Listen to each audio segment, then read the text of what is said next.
told you I do not play. I beat that ass every single day. I whoop that ass up and down the block. Spank that ass till they call the cops.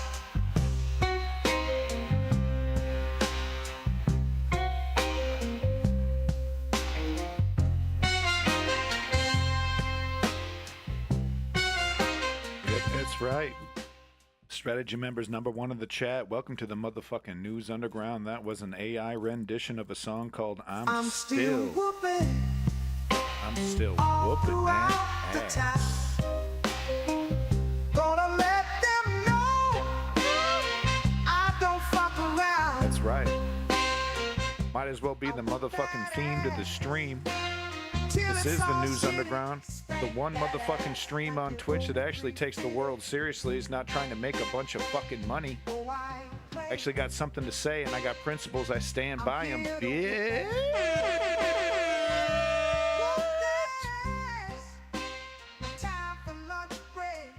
You fucking know it, Leon. You found the home of an ass whooping. Let me tell you something. To the left. If you don't think you're gonna have to stand on your 2 feet and defend your fucking principles and liberty, you got another thing coming, man. Shit's coming right to your doorstep. And that's what I'm here to talk about. So big props to this hard archive AI crazy shit. It's really wild. Because, you know, you can still tell it's AI for the moment.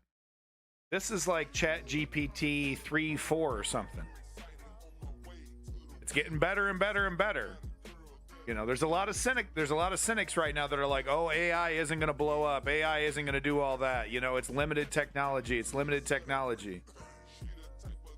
Okay, well, you know, Moore's law has yet to be defeated. You know, and if you just Wikipedia Moore's law. So, I think we might have a Moore's Law situation with AI. Welcome back in this motherfucker. Honda Monkey Strategy member, Woke Patriot. And I apologize, Woke Patriot. I should not have said that in the Discord. I'm sorry. But it's just like, we gotta win. We gotta win some of these. You know, and there is a difference between a optic victory, you know, and a moral victory. With that said, do love to see Piers Morgan get his head caved in. Might have to do another episode of everyone's favorite new segment. Dude, do I still have it here? Where is it? Where did I put it? Theater, game show. Where did I put it? Talk show. Oh wait, was it just the thing? The BS update. Everyone knows what I'm talking about. But was it? I don't know. Where? How did I do this? How did I do it? Was it over here in US? My producer, Clara, screwed this all up. Clara, that's an old meme. Huh, I guess I just had an icon. Yeah, I think I just had the BS update icon. Oh yeah, here it is, BS Showdown. Here it is. Got it, folks. But yeah, we might have to do another Piers Morgan BS Showdown. Some Coogan suit in this bitch. Welcome back, Chem Goblin. Lenny from south of Boston. Lenny is, of course, the #1 #1 financial contributor to the stream, and does a rip-roaring version of his own show. All right, so let's quit wasting time. This is the News Underground. I talk about how we get right to the news, and then I talk about stupid bullshit. So we got some more. Another ship crashing into the damn barge. Why is this shit happening? More barge bullshit. Do we need a new thing after AI to break Moore's law again, or rather keep up with it? I don't know. I really don't know anymore. I don't know. Because the cynics are right in that, you know, it's not, you know, the fantasy of firing your programmers and, you know, HR people and, like, you know, all the paper pushers and replacing them with these scripts, you know, with one human at the top is not there. It's not even close. Not even close. One problem with these AI models is that they keep lying.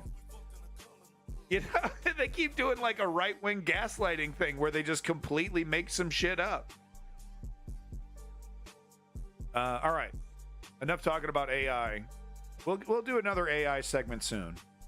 But no, we got another barge, this time in Galveston, crashing in to the bridge, to another bridge, and spilling oil everywhere. And you're going to love this one because the man on the street interview with this guy is classic. An absolute legend is in this video. So pay attention here. This is going to be good. It's only 1 minute long. A bridge in Galveston, Texas is closed after a barge collided with it on Wednesday. The city says there are no reported injuries, and local, state, and federal officials are responding to the incident. According to authorities, there has been an oil spill, and the U.S. Coast Guard is responding to determine the extent of it and to get the cleanup process started. The bridge will remain closed until it's deemed safe. Basically, when we came out, the barge had, like, I guess, crashed already. This was going on already, but yeah, it was just a whole stop. Everybody stopped. But yeah, and I guess, I don't know if it was oil in the water, but I don't know what was the way, but it was a long way. What are officials telling you on the other side that you guys are now able to come across? At 20 miles an hour, widely spaced. So everybody's clearing. Unless it's real big, I guess you can't get off. Are you relieved? Yeah. Best day of my life. Anything else you'd like to add? Let's keep these barges, from running into bridges. I didn't smell any petroleum or anything like that, and I was right next to it. But that's what the Coast Guard is now. They're saying? Yeah, I don't know.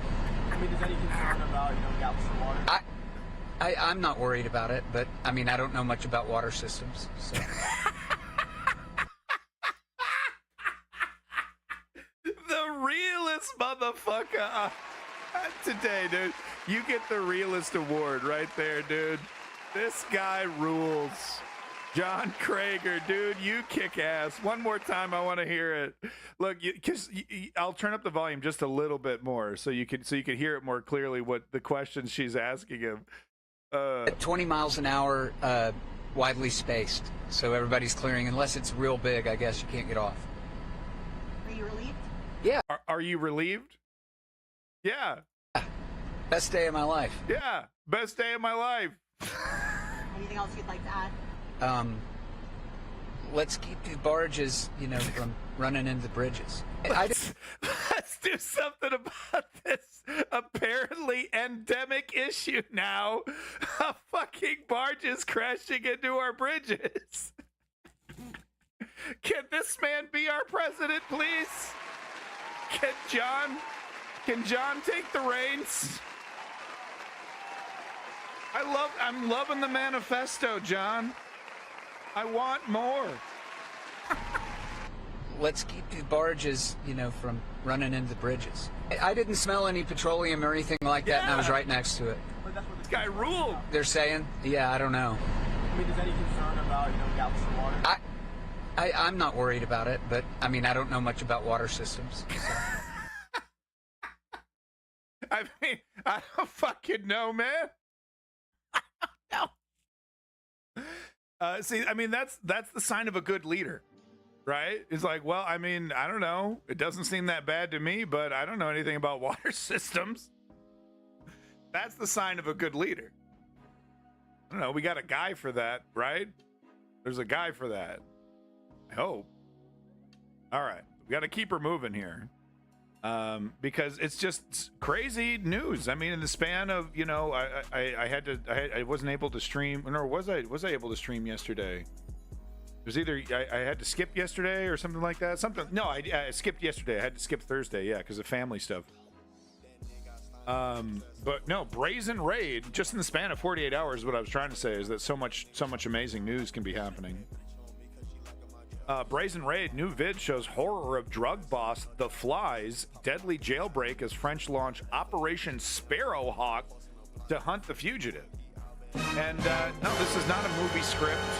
This is legitimate. They do some, they do some shit right out of a movie, right? You totally would see this scene. Where's the video? I thought this article had the video. It's just a series of pictures. You're fucking with me. Where's the fucking video, dude? What? Oh my god. Well, Davey had the. Oh, here it is. Okay, never mind. Sounds ominous. The Fly. Yeah, so thankfully, I mean, you don't really get to see how nasty this is because the security footage is kind of, you know, esh. Yeah, but this is right out of GTA. This is a GTA mission. This is totally something Trevor would be doing. You know, or Michael or the other ones, right? The other two guys. I remember Trevor the most. But no, blocks these two vans, shooting it up. I mean, you can't really see the carnage that's being unleashed here, but just like unloading, you know, murder happening. You know, you can't really see any of the details, which is why I'm able to show it here. But kind of really amateur hour though, really taking their time. They got all the time in the world over here, several minutes, making mistakes, you know, running around like a chicken with their head cut off here. But you know, their brutality, they were able to make up for whatever inefficiencies they had in planning or execution here with their brutality and their brazenness. And the other thing I'd like to mention, the car, this is just normal day, huh? In France, is this what is this? Hello? There's literally a shootout happening. It's literally like some you know, John Wick shit. He's like, well, you know, I gotta make my shift. Man, they really got us. Would I stop? Hell yeah, I'd stop. Maybe not. That's actually a good idea. Maybe get the fuck out of there. Maybe I wouldn't stop. Yeah, they're trying to get the hell out of there, but no, they keep coming, dude. It's just another day at the office, dog.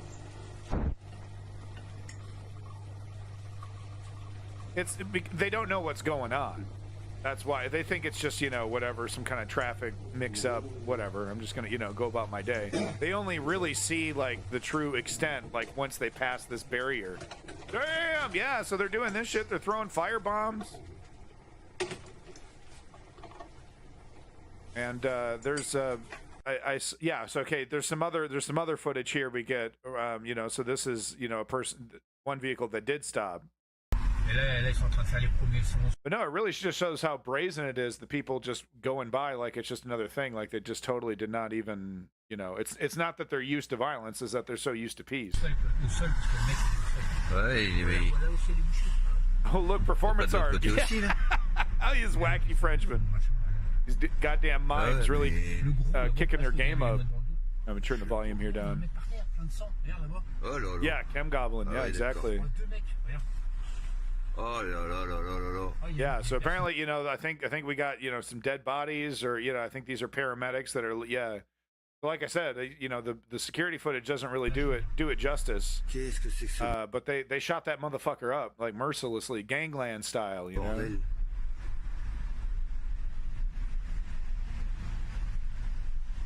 Pretty wild shit. So that's just, you know, shit's still happening, you know. And that's what I've kind of noticed about the trend of violence in the Western world, you know, is that things are technically much more peaceful than they've ever been. But when violence does happen, it's explosive and extreme, and, you know, generally fatal.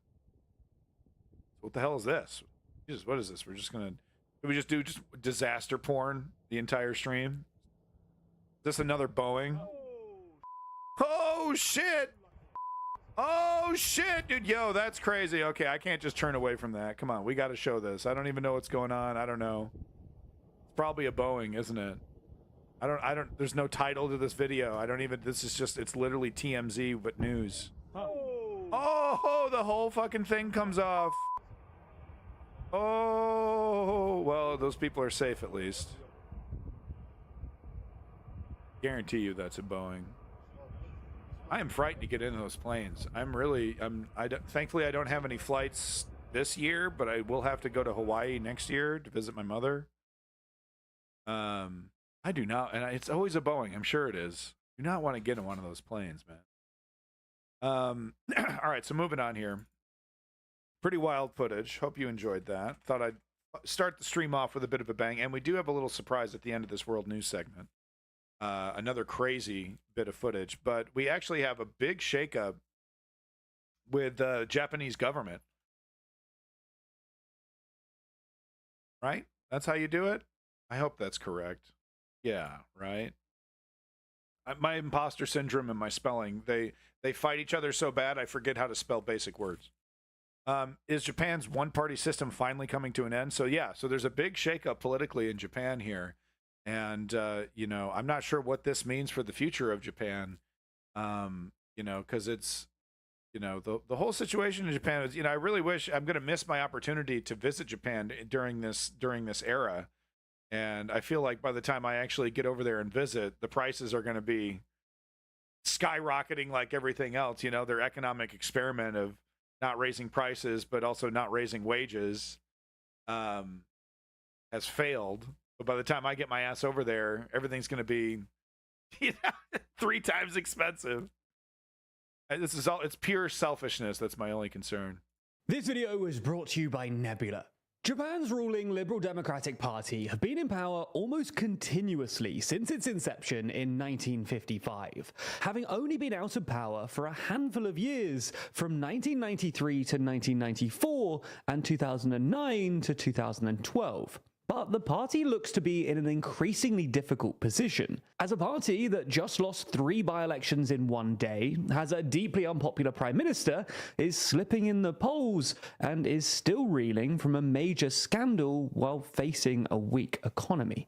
So, as we'll answer in this video, why are things going so badly for the LDP? Is Japan really gearing up to boot out its long-dominant conservative government?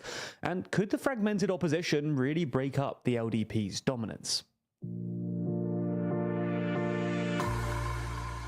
Before we start, if you haven't already, please consider subscribing and ringing the bell. No, these guys are great. I show a lot of their clips. You know, I know their editing and style is a little annoying, but you know, quite frankly, I don't see too many channels actually talking about this more esoteric world news stuff and really kind of contextualizing it for a Western audience. I don't really think there's any channel that does it as better. That does it as good as this. I'm totally in a fog today. I apologize. So stay in the loop and be notified when we release new videos. So let's start by taking a look at the LDP's recent by-election losses. There were 3 by-elections to Japan's House of Representatives on April 28th, one in Nagasaki, one in Tokyo, and one in Shimane, all 3 having been former LDP seats. Now, the first 2 were triggered following the resignation of 2 LDP lawmakers. I knew it, so thank you, Strategy. I'll take your word for it. Strategy's great at looking information up. Even has the patience to look through, like, government documents and shit like that. I don't have the fucking patience to read that shit. But no, so I'll take Strategy's word for it is what I'm trying to say. And yeah, he confirms it's a Boeing B737 from Alaska Airlines. Happened last year. Thank you so much. It's happening all at once. You know, this is you know, endemic, and this is systemic, and we need, you know, we got to shut this whole thing down basically, and we need to do like a deep review of every Boeing plane that is used by every commercial airline. You know what I mean? Like, we need a multi-billion-dollar audit of every Boeing airplane still being flown. That's what we need. This is a full-blown crisis. Okay? We are rolling the fucking dice with our lives, and people have already died. Okay? We were damn lucky with that panel that popped off. But we had 2 planes that crashed because of a stupid firmware error that forced the yoke of the plane to go straight down. So, you know, I'm a little kind of sick and tired of the, you know, kind of, you know, and it's not from you guys in the chat, but it just in general, you know, where's Mika Brzezinski on this one? Where's fucking Morning Joe? And they have talked about it, but it's just like a silly little thing.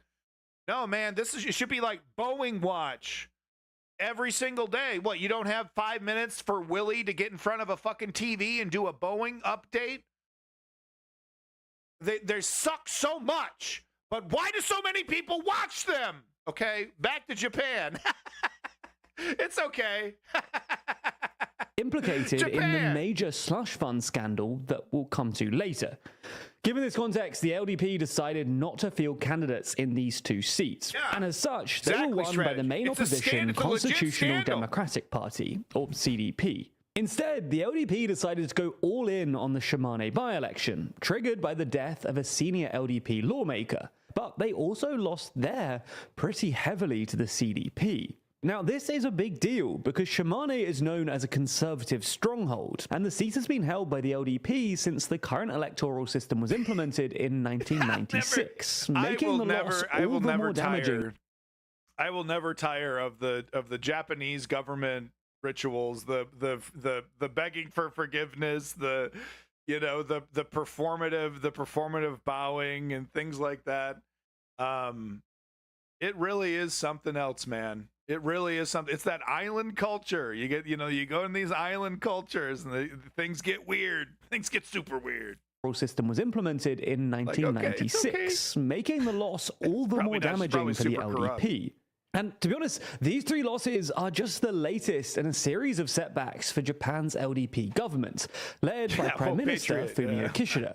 The LDP's popularity had already been dented following the assassination of former Prime Minister Shinzo Abe in mid-2022, an event which shined a spotlight on the political influence of the Unification Church on the LDP.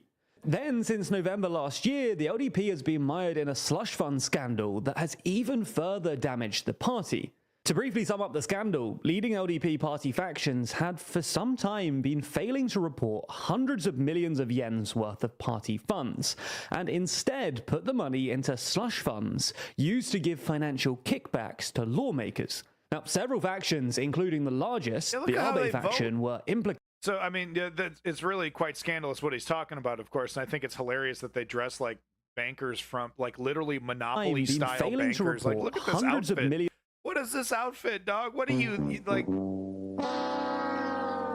Literally the last American to wear this outfit was Rockefeller himself. So I find this hilarious. But look at how they vote with these little pieces of wood. Used to give financial kickbacks to lawmakers. Now, several factions, including the largest, the Abe faction, were implicated, and the scandal hasn't gone away since, as it's forced the dissolution of several factions, the resignation or sacking of several cabinet members, high-profile ethics hearings, and the criminal indictment of several LDP lawmakers. Yeah. This scandal, set against the backdrop of a troubled economy, which we recently made a video about, has unsurprisingly... It's not about race, it's not about culture, it's about it's about humanity, it's it's that classic edict, it'll come to me. Hold on. It's been bad news for Kishida, who vowed to deliver political reform and rebuild trust with voters. In fact, in one recent poll, 80% of respondents said that they disapproved of Kishida's handling of the scandal, while only 13% indicated approval. At the same time, overall approval for his government, according to most polls, sits at the mid-20s, while disapproval sits close to 70%. I was up until 4 o'clock with the kid, okay? All right? My brain's fucking crazy. But, power corrupts absolutely. Absolute power corrupts absolutely. That was the phrase I was looking for. The LDP itself has slid considerably in party identification polls too, falling from about 35% at the beginning of 2023 to averaging 25% now. Meanwhile, the proportion of voters saying that they don't identify with any particular party has increased to more than 40%. Wow. So that raises the big question. Could the LDP really fall from power, giving Japan a non-LDP government for only the third time in almost 70 years? To answer that question, we need to talk about Japan's opposition parties, which have long struggled to break the LDP's dominance. As you can see from the party identification polling graph, there are quite a few opposition parties, none of which come particularly close to the LDP even after its decline in the polls. Though it's the center-left CDP that tops the opposition pack. Now, if the CDP is to lead the next government, it will have to overcome a number of challenges. The main one being winning over those voters, now the largest group, who identify as independent or non-affiliated. That's so interesting because that's a very similar strategy to what, the left should be following, the neoliberals should be following here in the United States, there's millions, tens of millions of basically completely disengaged people who basically need to be not inspired, but they need to have confidence that what you're promising them is going to happen. And you also need to promise something. Okay. Right now, the prevailing strategy in the United States is trying to convert moderate Republicans, into Democrats by appearing and pushing the party further to the right. A strategy that has utterly failed after it was like tripled down during the Hillary Clinton campaign, and of course Joe Biden doesn't seem to be changing a goddamn thing about it. I mean, there's a few slam dunks, the legalization of marijuana, right? The timing of that couldn't be more appropriate. Obviously, he had that in his pocket for the election. Whatever. We'll get back to it here. But I thought this was interesting that this a very similar dynamic where people have become incredibly cynical about politics. They're checked out, and the party that is in the lead or running things doesn't want to make a lot of promises. Something we're seeing right now with the Labour Party in the UK, don't really want to make a lot of concrete promises because they feel like, well, we don't really need to, and then we don't need to be beholden to a manifesto that we weren't never really going to fulfill. So why even make that promise? It's like a strategy of setting expectations, because people are in a rock and a hard place. What happens though is that this unaffiliated group, like what we're seeing in the United States, becomes so overwhelmingly large that the politics becomes incredibly razor thin, allowing for extremists to wildly influence, as we've seen with Marjorie Taylor Greene and the rest of the goddamn ultra MAGAs that are in place, Matt Gaetz and the rest. They have a undue influence because the margins are so razor thin, because the voter pool is so thin. Right, rightfully so. Can you really blame people? I mean, we should shame them and remind them that we need them to participate. But honestly, can you really blame them for checking out and just getting addicted to pornography and other distractions instead of engaging in any kind of way with their civic responsibilities? Because it's so fucking pointless. It feels pointless. It certainly does. And there are a number of signs that the CDP is actually doing well in this regard, as exit polls from the recent by-elections show that it was the CDP who won the most support from independent voters in all 3 seats. Now, it's early days, but party identification poll numbers are also ticking up for the CDP, with the party recently surpassing 10%, while the proportion of those identifying as independent or non-affiliated has dropped somewhat. Perhaps more worrying for the LDP, though, is that recent polling suggests that more than 50% not only expect a change in government, but want a change in government come the next election. But that's not the only issue. Another challenge facing the opposition parties is that there's a lot of them. And per Japan's electoral system, just over 60% of the seats in the House of Representatives are single-member districts that use first past the post. Meaning that the ruling LDP benefits from the fact that the anti-government... and once again, what we see, the first past the post being a major, major hurdle for democracies. It really does need to be annihilated. It definitely needs to be talked about. I think, getting rid of first past the post should be the first kind of reform done to the electoral college system in the United States, for example. But it's interesting to see how it's hindering democracy in Japan as well. Past the post. Meaning that the ruling LDP benefits from the fact that the anti-government vote is split across multiple parties fighting for any given seat. Back in 2009, when the LDP were defeated in a historic election, opposition vote splitting wasn't as much of an issue, as the then Democratic Party of Japan was viewed as the only viable opposition party. But things are different now. There are 3 opposition parties currently with double-digit seats, the largest being the CDP, then the broadly right-wing Nippon Ishin no Kai, and finally the Japanese Communist Party. So if the opposition do want to unseat the LDP, then one potential path to victory is to come up with some sort of electoral agreement. Not necessarily an alliance or a coalition, but perhaps just a deal that will see the opposition parties agree to stand or not stand candidates in certain seats to concentrate anti-government votes on single opposition candidates. Now, this kind of deal played a role back in 2009 too, as the Japanese Communist Party voluntarily withdrew its candidates from about half of the districts, contributing to the historic opposition victory.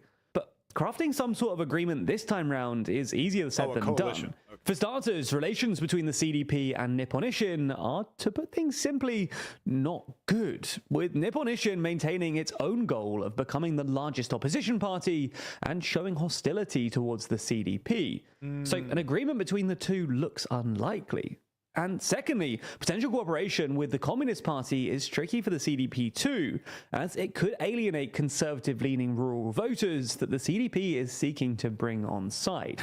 Ultimately, it's too soon to say with any certainty. They hate the commies out there in Japan too, dude. What will happen at the next election, particularly if the government has until the end of October 2025 to hold it, and opposition demands for an early election have so far been rejected. But the reality is that while the chances may be relatively slim, the LDP hasn't looked this close to losing power since, well, the last time they lost power. But despite this, the opposition parties still have a significant uphill battle ahead. And even if some kind of opposition CDP-led government does come into power, they'll have to work hard to avoid history repeating itself. Yeah. And I'm not even sure if I personally would want this to happen. It seems like the party that's in charge is the most left-wing party that they have, besides the communists, of course. But you know, I don't know. I don't know. I reported on this a couple weeks ago that they've made some major changes to their economy and have raised the interest rates for the first time in over 20 years or something. So they might be able to pull themselves out of this negative rut here. Is it fair enough? Their Communist Party has done very questionable things in the past and has affiliated itself with questionable people. What?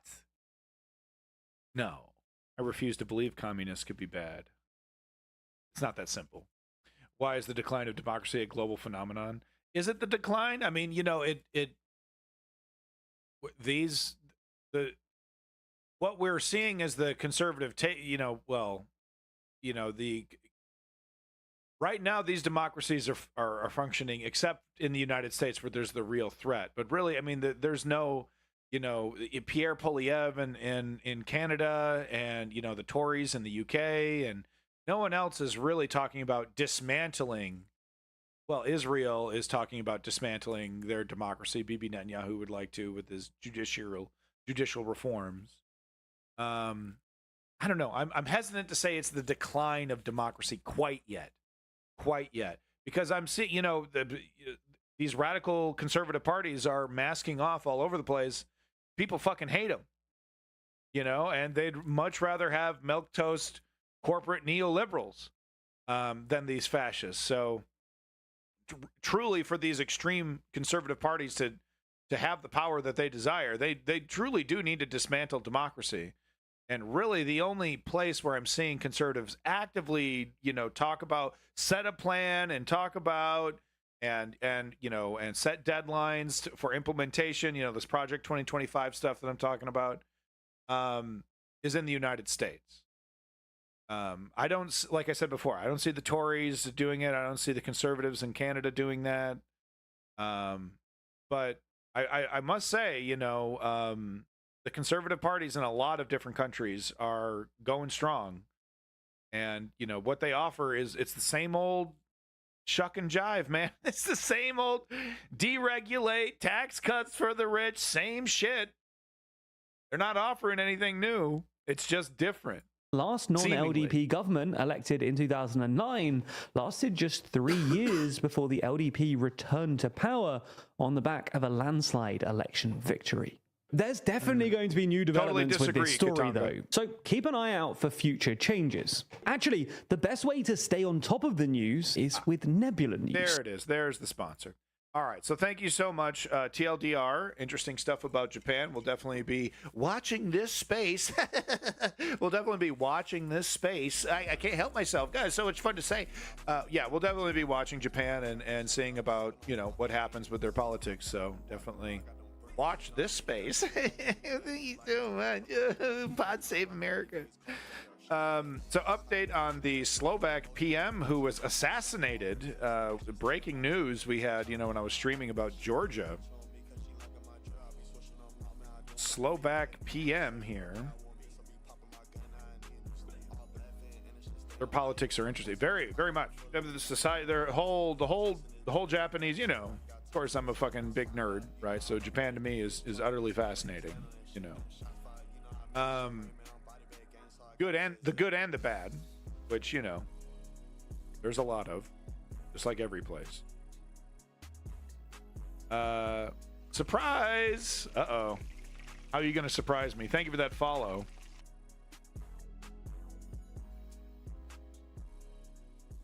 Okay, why is it so widespread?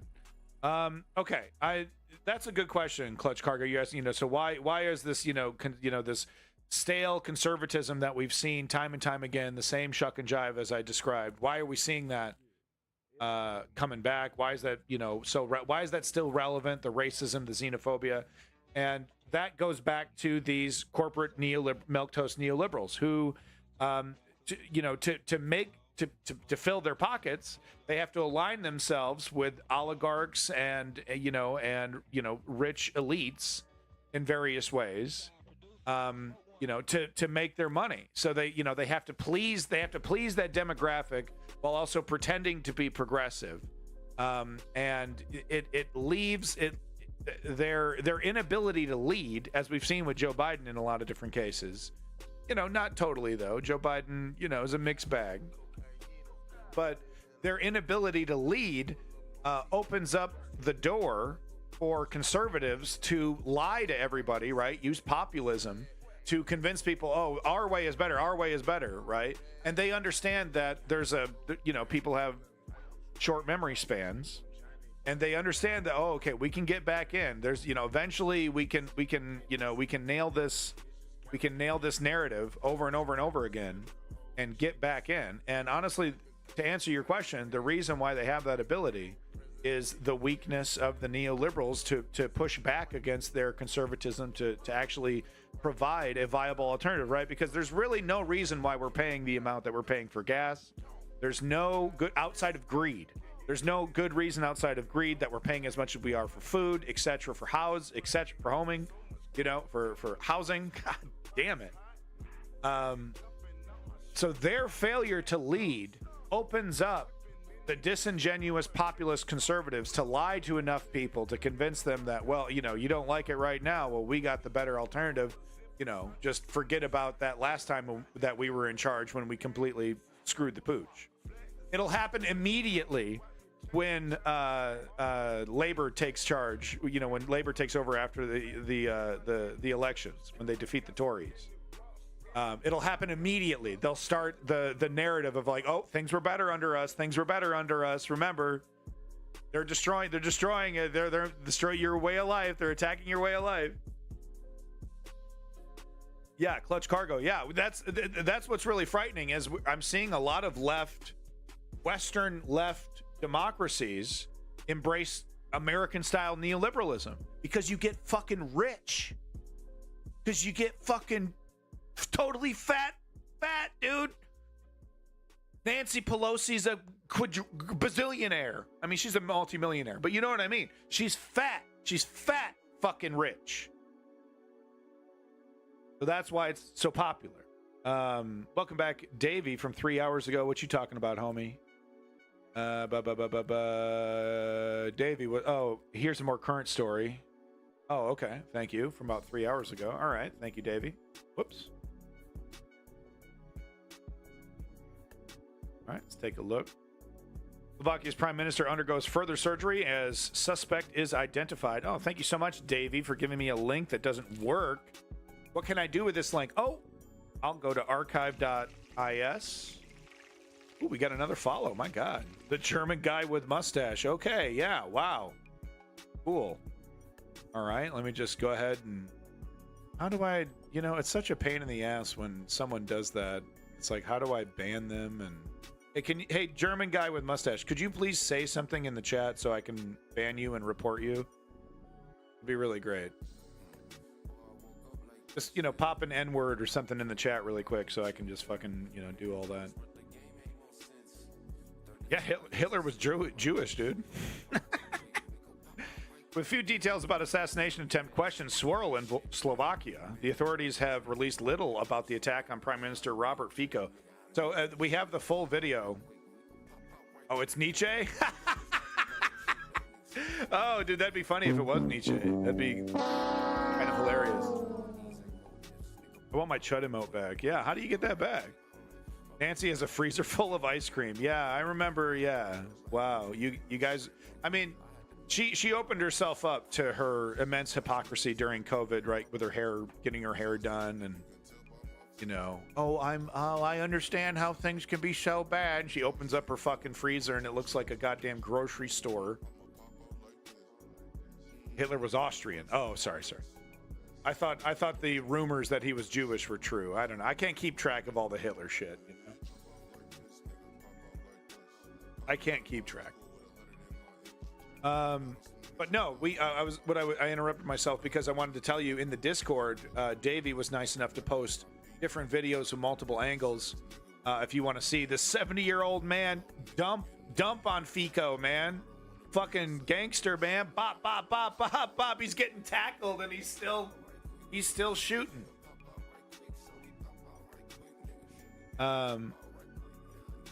Which I'm not advocating for assassination, even though I'm not a fan of Robert Fico. I'm not advocating for assassination. I just think it's just, don't think an old guy is all frail and he's not, can't be deadly now. And this is going back to a totally different topic, but this is why I'm not totally anti-gun, because, old people, criminals think that they can victimize old people, and a 9mm pistol can, defend your home a whole lot better than cops that are 5 or 6 minutes away. Yeah, they'll take notes about your dead corpse, So I think I've seen too many stories of old people being able to defend themselves properly in their home. So yada, yada, yada. Going way off topic. Questions were swirling in Slovakia on Friday as shock over the attempted assassination of Prime Minister Robert Fico began to give way to trepidation over what comes next for the deadly polarized country. The authorities have kept details about the attack, the assailant, and even who is leading the country while the Prime Minister is hospitalized to a minimum. Well, I mean, isn't that pretty clear? It was basically a lame-ass boomer, as if getting rid of one politician would ever change anything in any way. Well, I mean, as I said in the previous stream, it doesn't work 95% of the time. Like the whole fantasy, okay, I'm going to take this guy out, then A, B, and C happen, and then the revolution begins. 95% of the time, that doesn't happen. But it's not like it hasn't worked. Sometimes, somewhere, some places, throughout history, people love rolling the dice. They don't care what the odds are. Ironically, this will make Fico stronger politically, like Teddy the Bull Moose. Yeah, Clutch Cargo. Yeah, I mean, that's usually what happens, right? Is that the person becomes a martyr, and it becomes wildly anti-productive, counterproductive. Jesus, my brain. Authorities kept the details on the attack to a minute. They have not named the suspect, whom Slovakia's interior minister described as a lone wolf, radicalized after last month's presidential election, nor said when he will appear in court. Yeah, so I mean, right here, it's just like perfect propaganda for this guy. See, this is what the party that disagrees with me believes in. They sent this guy after me, and this is the kind of character that they are. Hey Antifa, when you're burning down that McDonald's, I know it's awesome, it looks cool, but it's counterproductive for leftist movements. Violence just does not work the way we want it to work. Violence in your own defense is something completely different. When you're out on the streets, you're protesting and you're defending yourself, you know, like we saw with UCLA counter protesters. We'll be talking about that in a little bit. That's a totally different form of violence, okay? But trying to make a statement by breaking into an Apple store or, you know, burning down a McDonald's or whatever, or shooting or fucking gunning the guy down, you know, it's counterproductive. We need the moral high ground. And it sucks. Because you don't think our enemies, you know, the conservatives and those that want to destroy leftist movements aren't going to use that against us? You fucking bet you they will. You fucking bet they will, you know. Oh, they're trying to keep the moral high ground, and there's certain things they won't do. They can strategize around that. Local media reported the police officers escorted. Yeah, I'm surprised he lived, man. He was not moving. In that footage, he was not moving.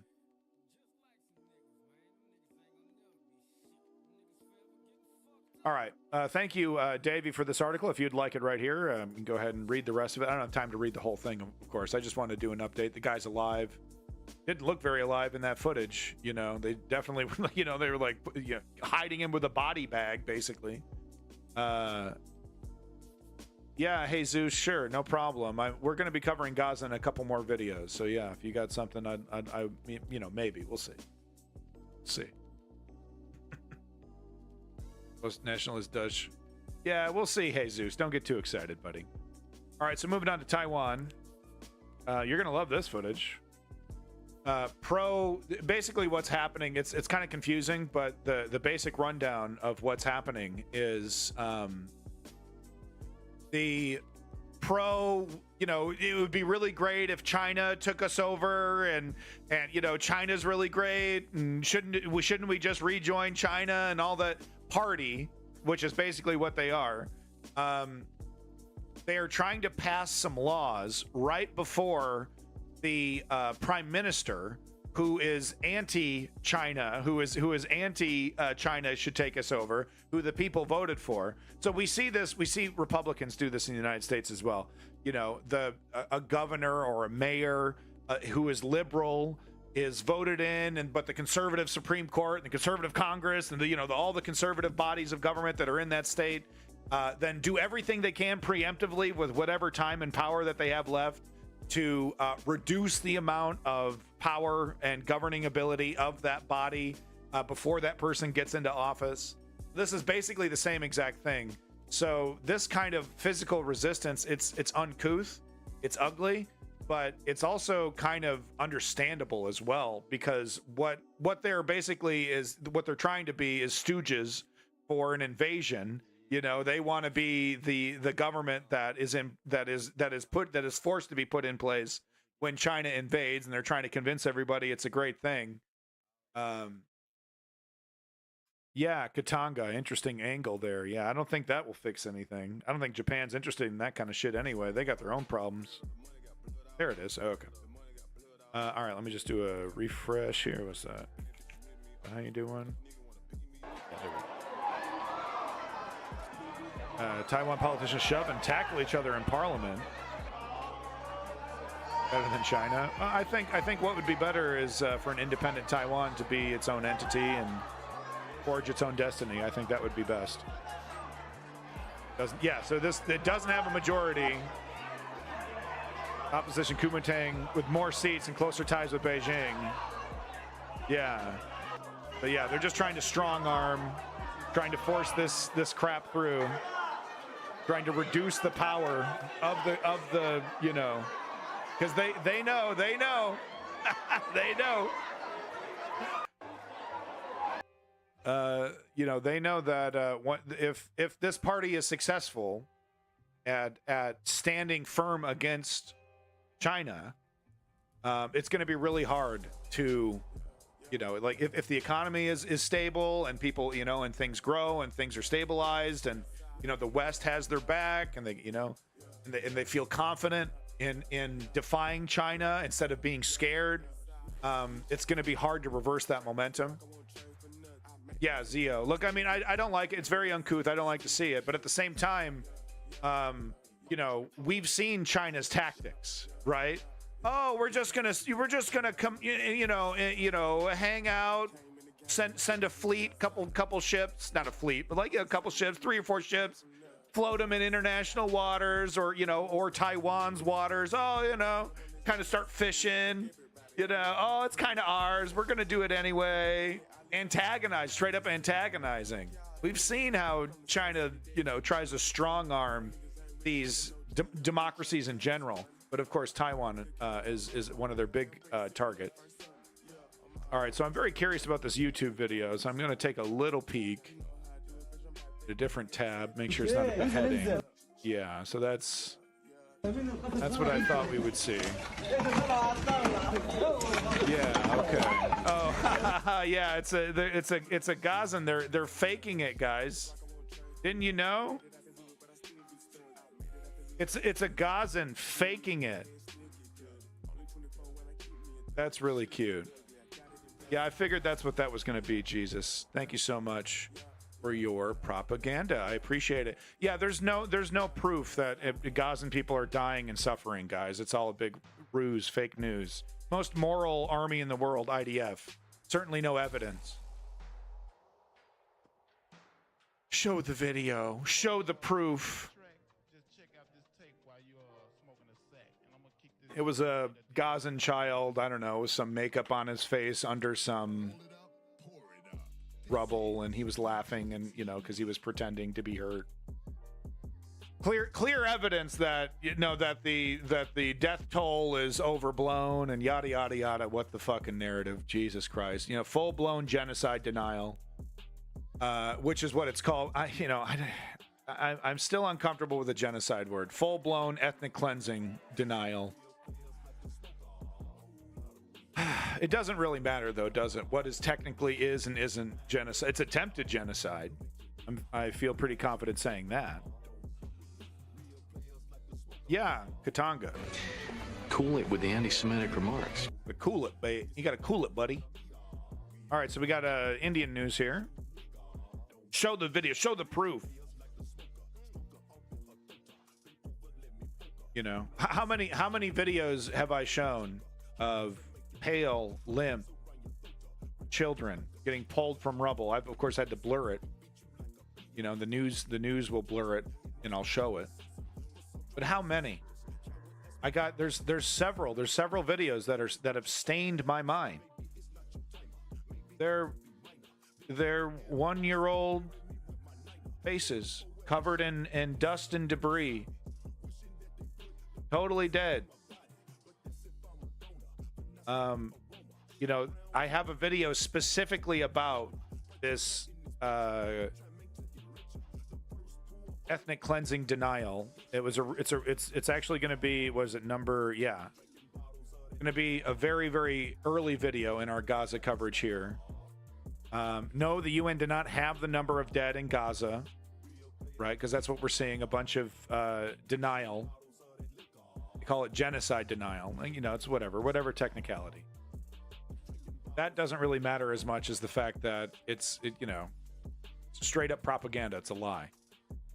That the number has somehow been magically reduced, and that it's the Palestinians are faking it, and it's absurd. It's absurd. But that's how it works, right? That's how gaslighting works. That's how it works.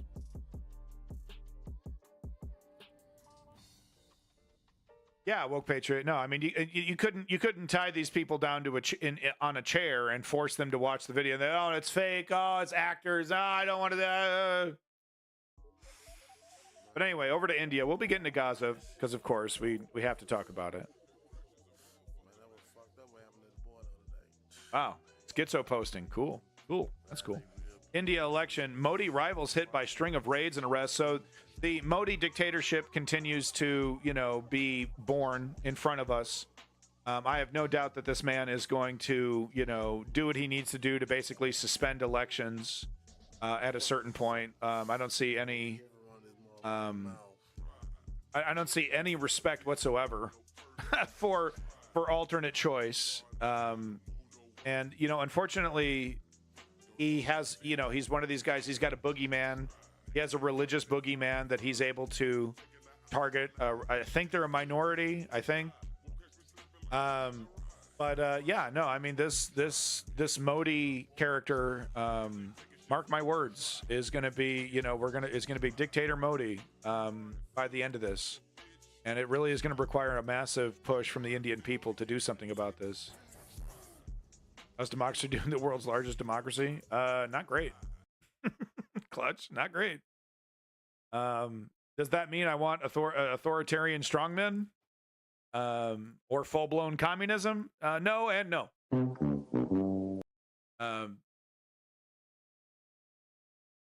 We need what the left, what the progressive left that believes in liberty and democracy needs to do is take hold of the reins of government and show the world that neoliberalism is not the only form of leftism that is capable of governing.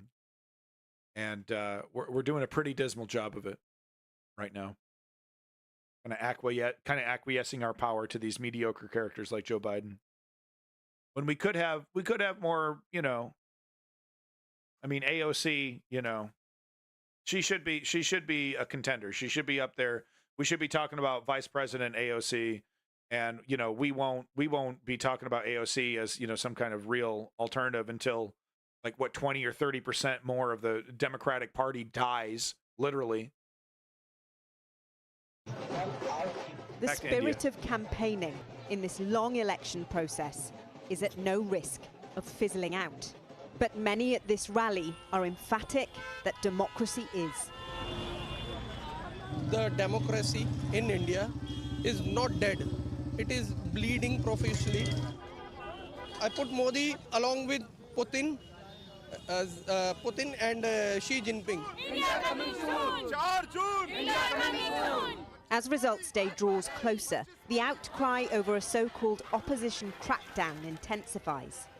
Tonight, one man is dominating the agenda. Arvind Kejriwal, he's Delhi's chief minister, and his arrest in March became the symbol of democracy in decline.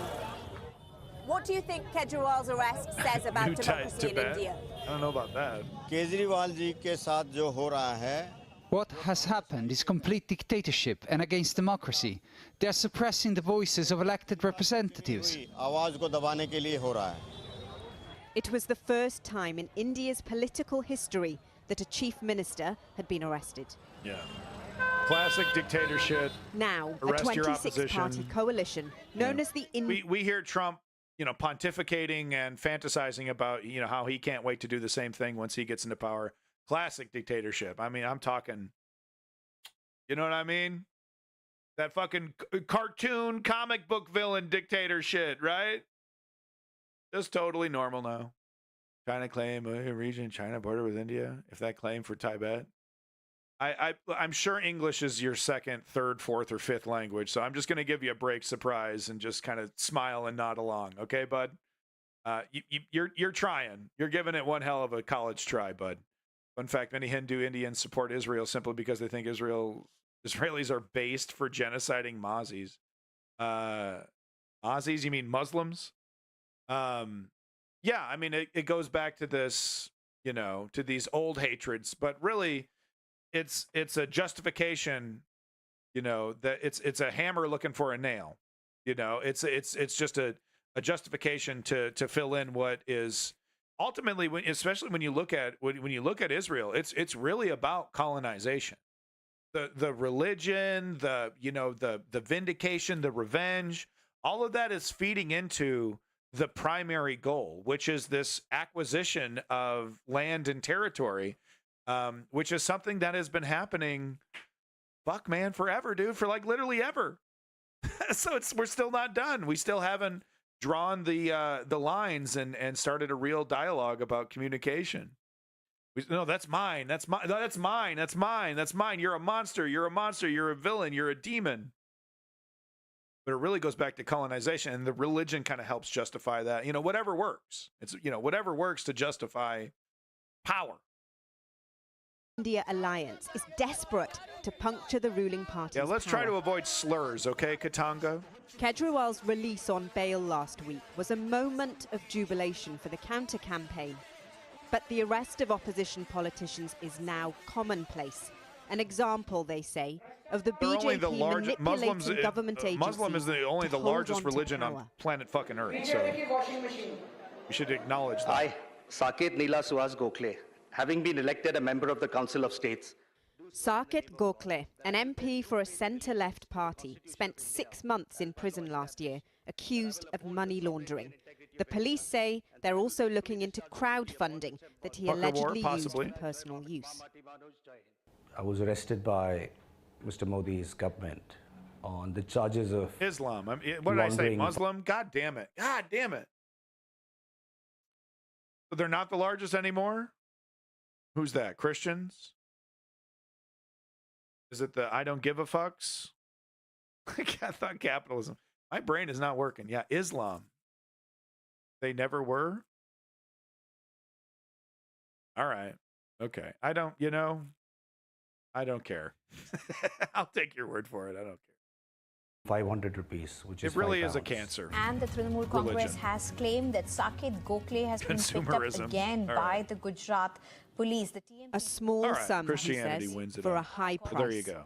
Inside prison, Mr. Gokhale says the BJP tried to buy his allegiance, a common tactic during this election. Fastest growing religion. The first 15 days, I had people coming in, random mysterious people, policemen, lawyers, some unidentified people, coming in asking me and telling me, join the BJP, we'll give you $3-4 million US dollars. So that followed about another 2 weeks of then beatings and torture and brand muffin. They beat you up until you pass out. Leave me alone. At the time of his arrest, the BJP said Gokhale's party stood for terror. You can say Muslim. Okay, I'm getting it mixed up, man. for the judiciary to decide. Is Muslim a race or a religion? Where India is going? Dictators come, dictators go. Democracy gets under threat. 1.1 billion. And if it is under threat, a strong opposition is crucial to its survival. There are a lot of people who say the opposition is in complete disarray. I don't know where that comes from, because people are called Muslim. Okay, thank you. The opposition is not a homogeneous bloc in India. I just see him as the human. India Alliance is about 26 parties from different states of India. Care about that shit. That have come together. At this polling station in the city of Indore in Madhya Pradesh, a BJP stronghold, voters are completely disillusioned with the opposition.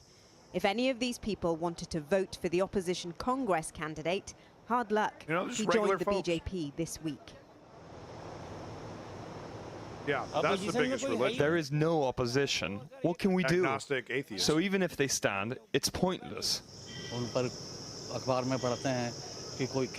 I have read newspaper reports that claim he was forced to join the BJP. It's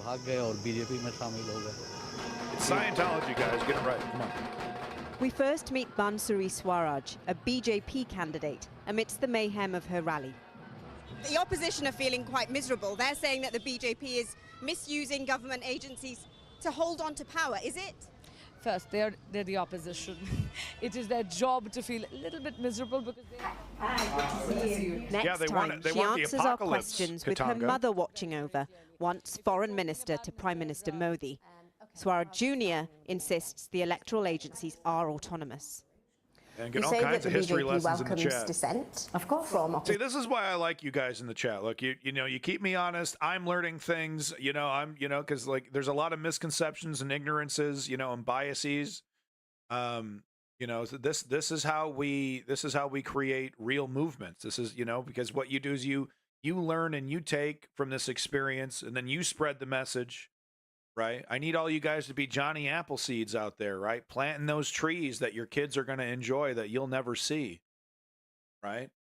It's about building this understanding of what is right and wrong, right? What you believe in, what you stand for.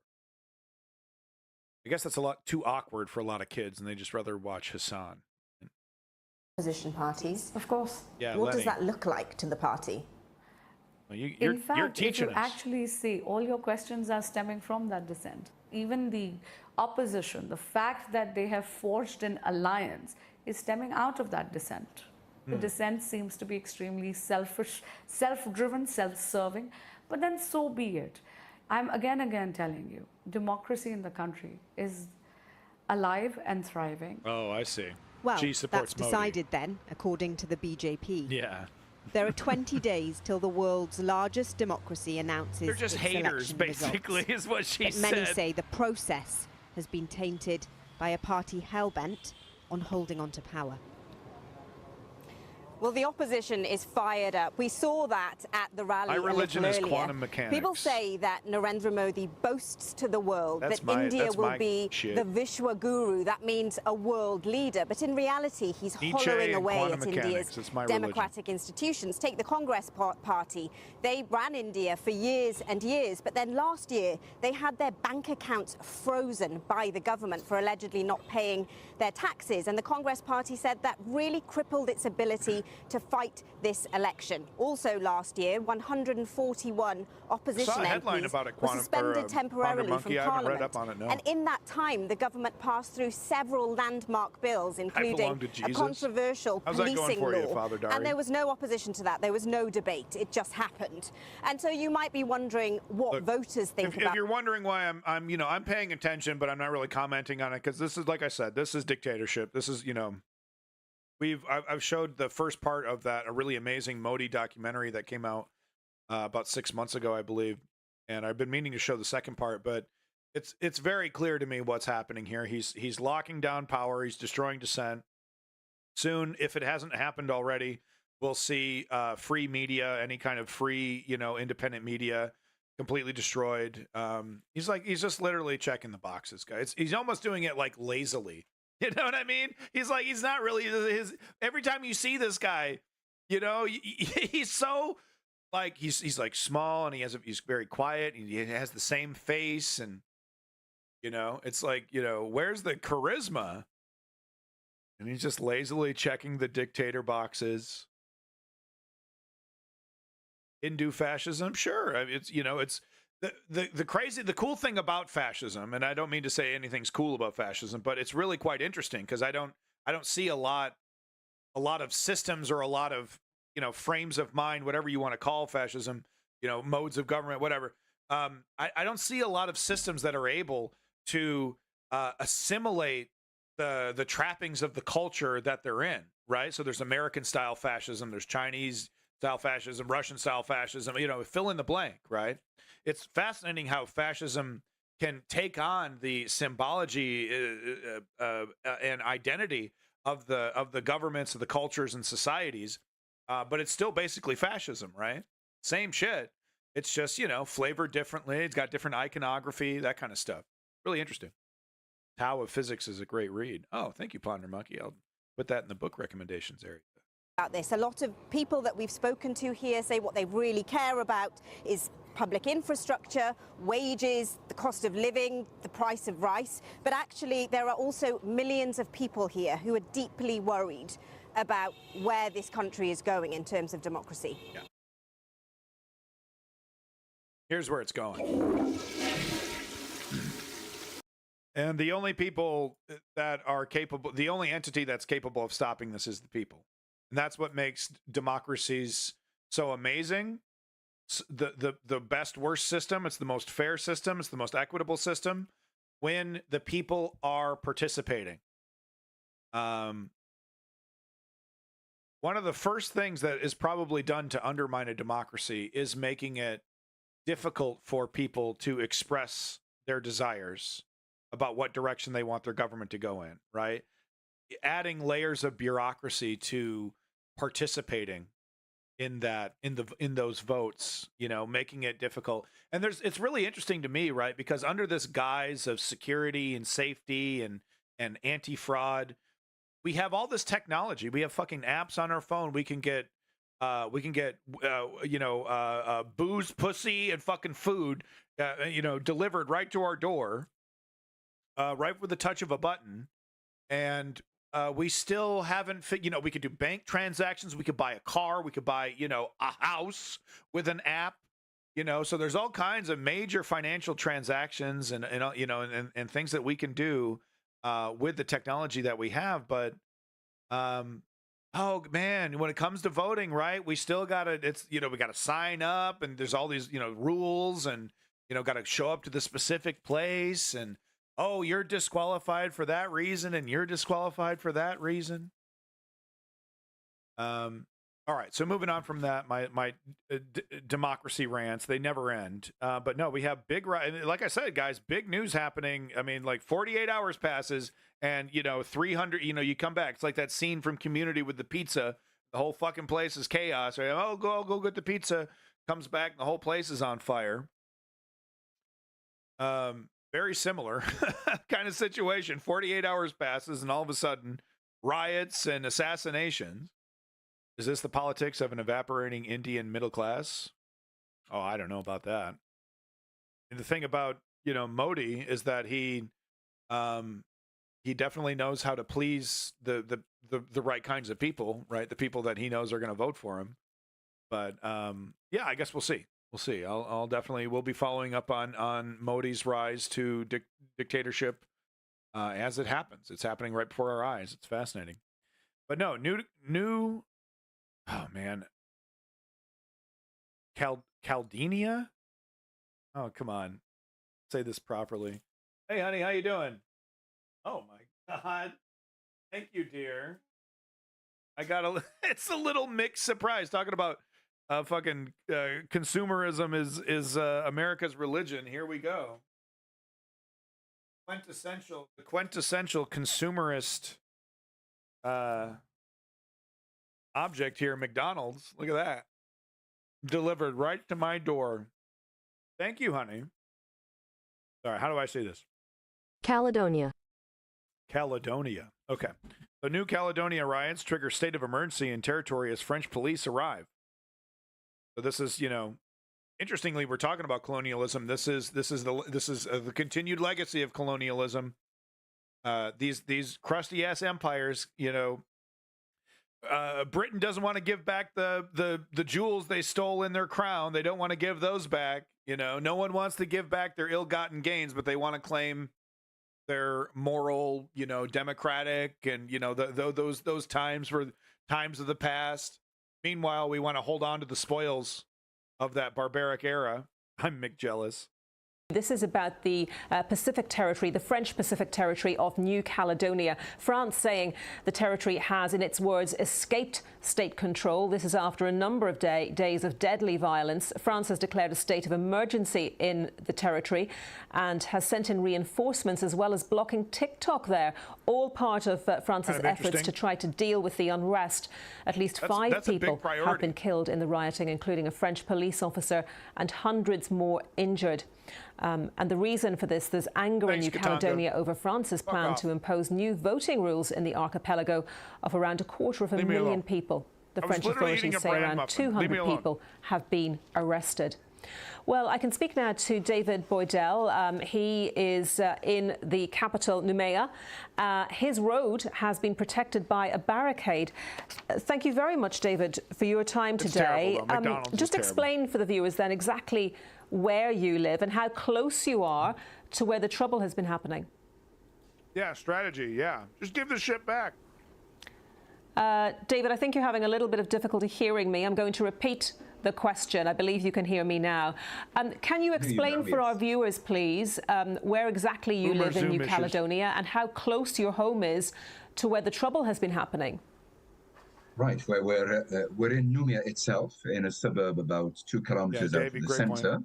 And it's happening all around me. I've just been hearing tear gas about 400 meters away. The assailants are attacking the local supermarket. They've been razing the supermarkets to the ground. And it's a turn of hours now. So the police are obviously there firing canisters of tear gas. Oh, thank you, Pucker. So you're effectively in lockdown? Yes, it's very much like COVID. We've not been out for several days now. And how worried are you about the situation that is unfolding literally within earshot of your home? You seem to have very little faith in democracy, Katanga. I can understand, some skepticism and trepidation, but honestly, I try to err on the side of freedom and giving people the ability to choose their own path. Sometimes, though, it doesn't go the way you want it to go. With that said, I'd rather err on that than err on I don't know, technocratic, kind of authoritarian governments, this idea that, there's certain people that, they can't handle democracy. There's certain cultures and societies that can't handle democracy. They're too savage or whatever you want to describe them as. I generally disagree with that that mode of thinking. We know that these assailants, for the moment, are not targeting people. There are people who've been hurt, and a lot of police have been hurt. But we know that they're not targeting people in particular. They're targeting buildings and just trying to raise all the infrastructure of Numia to the ground. But we have a barricade just outside our front door. I'm not sure whether that would hold. No one's armed here. They have a white flag on it to say they're not armed, but they don't want people to come in. So they're trying to persuade them not to come. So I'm a Christian, so my Christian faith gives me a certain optimism that God is in control despite God on the side, man. And who put up that barricade that you've been talking about, David? That's why he's chilling, even though there's fucking gunfire outside his window. In the streets, there are several apartment blocks in the streets. And the neighbors all got together about 3 days ago and decided to put that barricade up. So you can cross it as you can. I actually went out once yesterday because our local supermarket opened. So they showed me a way through it, a little tunnel through the blockade, so I could go and buy a few things and come back. And what word have you had, if any, from the authorities at this point to say how events might unfold in the immediate future over the next few days? Well, we've had 1,000 police and gendarmes and soldiers have been drafted in. A lot of them arrived today. Some are at the airport. Some are already in Numia. There have been armored cars going through Numia. So we're hoping that things are going to be resolved, but it'll take some time. We know that this Sunday, for example, our service will be on Zoom, just like in COVID again. We won't be seeing people face to face. And we can't go very far from our own front door. But flights should be released as well. Next Tuesday, flights should be resumed. David, thank you very much for talking to us, and stay safe. David Boydell there in New Caledonia. So I know that was a little dry, but there's a man on the street giving us eyewitness POV of what's happening there. Should have maybe opened your window, given us something. But I do have one other video here that gives us a little better look of what the hell is actually happening here from Al Jazeera. New Caledonia unrest. France sends forces to Pacific Island. Of security forces 17,000 kilometers away in New Caledonia head out from France on a mission to quell the violence. Totally disagree, Katanga. It's democracy 100% and all the way, baby. It's the best worst system. It's the best one we got. In New Caledonia's capital, Nouméa, looting and arson continue despite a curfew and state of emergency. French troops have also been deployed to back up hundreds of extra police officers. The mineral-rich Pacific Island became a colony in the 19th century. It still remains under French control.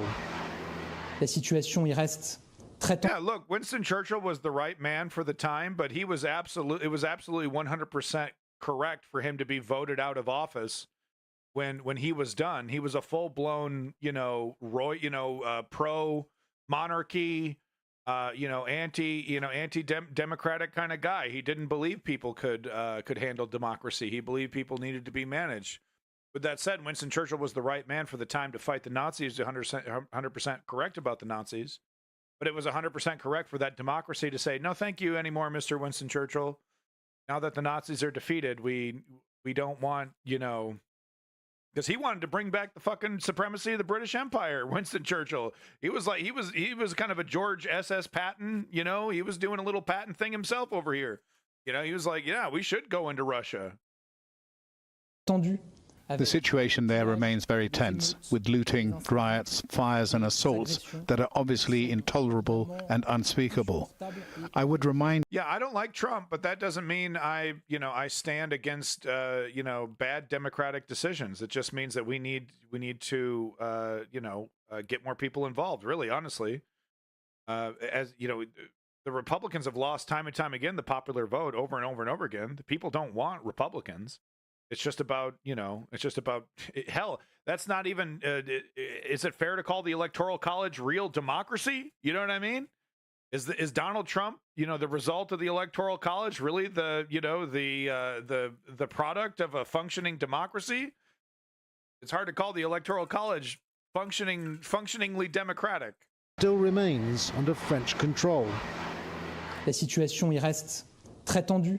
The situation there remains very tense, with looting, riots, fires and assaults that are obviously intolerable and unspeakable.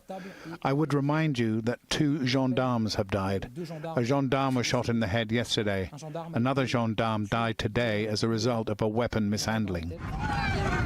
When the rioting started earlier this week, politicians from the Kanak indigenous community accused France of trying to dilute their voting power. L'Assemblée nationale a adopté.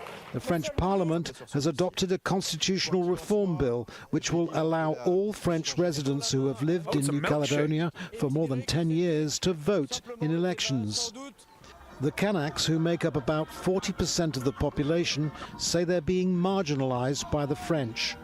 New Caledonia has one of the biggest nickel mining industries in the world, but 1 in 5 residents live below the poverty line. Katanga, are you really going to use Fortune 500 oligarchs as your example for functioning efficiency? These same greedy motherfuckers that are in-shitifying all of their products right before our eyes, stripping them and ripping them, making horrific decisions. You're really going to point to the Fortune 500 idiots as some kind of, oh, you see, they're doing it right? Are you serious? These images of damage from the rioting were filmed on Thursday by a businessman who says he had to pass through roadblocks controlled by gunmen. What is really happening is that as I move a lot to see family members or keep an eye on my properties, I see everything on the roads. I see the stores looted by the people. I see the fires in the docks, warehouses, offices. I admit, even I carry a gun with me all the time to handle any situation. The reform bill needs to be ratified by Congress before becoming law. While French forces clamp down on violence on the orders of President Emmanuel Macron, he's also calling for dialogue with the opposition in New Caledonia. Right now, that seems unlikely. Andrew Simmons, Al Jazeera. Well, I don't know who to root. I really don't know who to root for here. A feeling that I've been getting used to lately. Seeing some of these conflicts, it's like, yeah, I don't know who to, this is chaos. No one's really. It's like that situation with barbecue,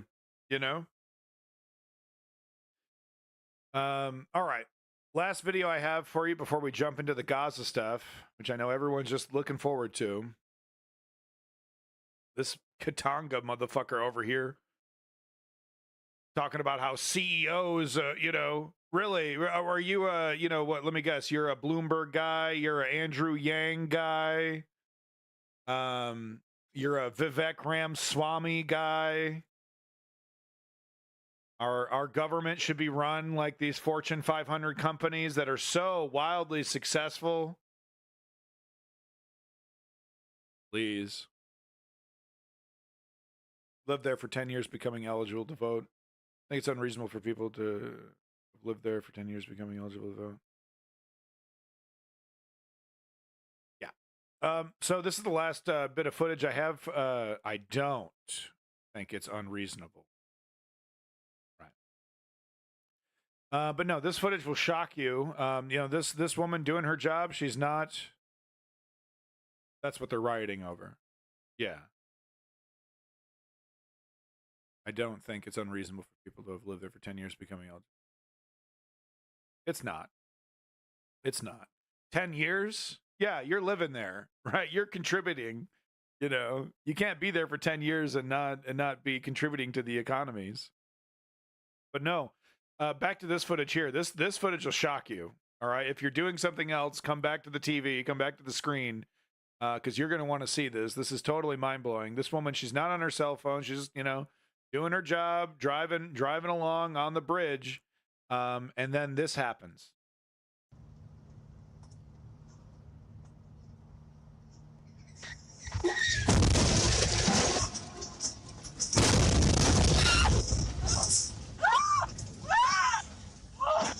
And she is literally hanging, dangling, you know, and it's kind of because her seatbelt does its job and kind of keeps her in place, right? But she is now literally vertical, looking straight down into the water. It's interesting that she is not looking forward; she's looking away, probably because she's so terrified. But thankfully, you know, I'm showing this and explaining it bit by bit here because she is successfully rescued. Thank goodness. Her truck. Yeah, no, I'd be like, you know, bring me some new pants. I don't want to be on the news with these pants. But really quite amazing. If you look at the footage here, you can kind of see what happens. And it's, of course, selfish drivers. He's in too much of a hurry. So there's a vehicle here that is having some kind of failure, mechanical failure of some sort. I assume it has its hazards on. But damn, look at that. This truck over here, he's in too big of a hurry. He's got somewhere to go. So he does he thinks he's slick. And it's interesting, the perfect timing too, because it's this truck right here that obscures his vision. Look at this big old truck, you know, he doesn't see this thing. He thinks he has an opportunity to scoot around. And that's it. And look, you know, it's probably a young driver. And he's probably going too fast, and that's all it takes right there. And then you know she's counter steering. She's doing everything she can to steer against this, but the momentum is there. You know, the physics are happening. The inertia is happening. She's got a load behind her pushing her, no matter what she's doing in the cab. It's a no passing zone on bridges anyway. He crossed it. Yeah, no, I mean totally. Yeah, he goes into the opposite lane. And right here, thank God Boeing didn't build this truck. And yeah, she's just very lucky. I mean, because she's actually super, super lucky that she caught this right here and she wasn't over here or right before. So, you know, the stars aligned for this woman to keep her life. You know, and what the hell is going on with the bridges in America? It's all happening at once, just like the train derailments. Pretty crazy stuff, but thankfully she does survive, so that's great news. And you know, hey, wear your seatbelt, folks. Wear your seatbelt. I mean, I don't know what would have happened to this woman if she wasn't wearing her seatbelt. She's actually, you know, it doesn't even look like she moves around that much, right? But no, she's in there. She's strapped in there. But she's dangling, like, you know, that's crazy. But wear your fucking seatbelt, folks. That's the lesson of the day. And pray to God, obviously. Pray to the one true Christian God, obviously. That too. Obviously. Think it's an optical illusion? It's fake news? Yeah? By the way, thank you, everybody, including you lurkers, you OGs that have came in, you know, and are still here chatting it up. Thank you so much for being here, being part of the News Underground. Thank you so much. You know, you guys are what make this stream great. So thank you for being here, keeping me honest, letting my stupid brain be stupid. I appreciate it. Give me Jabbo. Give me Jabbo. Give me money, and then I can give you Jabbo. Can't wish big money. Yeah, buddy. Look. I exist to destroy the oligarchy. I want to fucking snap, you know, Jeff Bezos's fortune over my knee like Bane. Okay? I want to redistribute wealth so hard it'd make your head spin. Okay? You're over here talking about, oh yeah, the country should be run by like a CEO. Country should be run like a CEO. What the fuck is the value of a billionaire? Why don't you tell me that? Oh, we're making jobs. We're making jobs. No, you're not. You're making dookie coming out your mouth. We're job creators. We're job creators. Then how come you don't make some more fucking jobs then, bud? Because we need them. We're ready to work. It's not a labor shortage. It's a wage shortage. Because oligarchs, the ones that you support, are participating in a massive race to the bottom where they're implementing third world working conditions in the first world and calling themselves innovators. Billionaires die penniless just like the rest of us. I mean, you don't get. Are you trying to say you don't get to take the money with you? Is that what you're trying to say? I definitely agree with that sentiment. Yeah, thank you, Davies, and I do agree with that. What the fuck is the point of a billionaire? Huh? Pay your fucking taxes. How about we talk about that? Oh yeah, well Elon Musk paid a lot of taxes. Paid a lot of taxes. Not compared to his fucking income. Compared to his actual income, he paid less taxes than I did. Oh, he paid tens of billions of dollars in taxes. Yeah, because he made hundreds of billions of dollars. And the percentage that he paid on that is much less than what I pay on my meager fucking, what, 50 grand? I don't know. 60 grand, 80 grand? Pittance.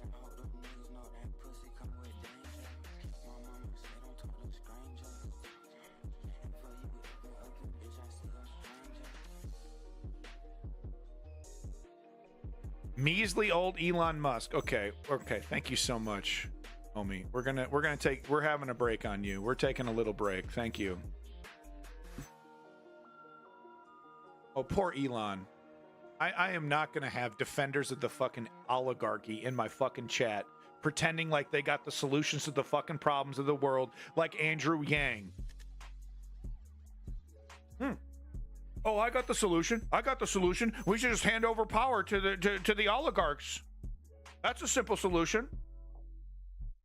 Run your government like a Fortune 500 company. That'll work great. Meanwhile, you get somebody with that mindset like Trump in there, throwing his hands up, thinking that he's now king of America, realizing there's systems and checks and balances he has to work within, so he can't just pass edicts like he can with his companies. Well, I don't want to deal with this democracy crap. Immediately finding democracy to be a hindrance. It's exactly what would happen with a CEO president. The moment we get a Bloomberg in charge, he would find democracy and all the trappings of it to be a complete hindrance to his agenda.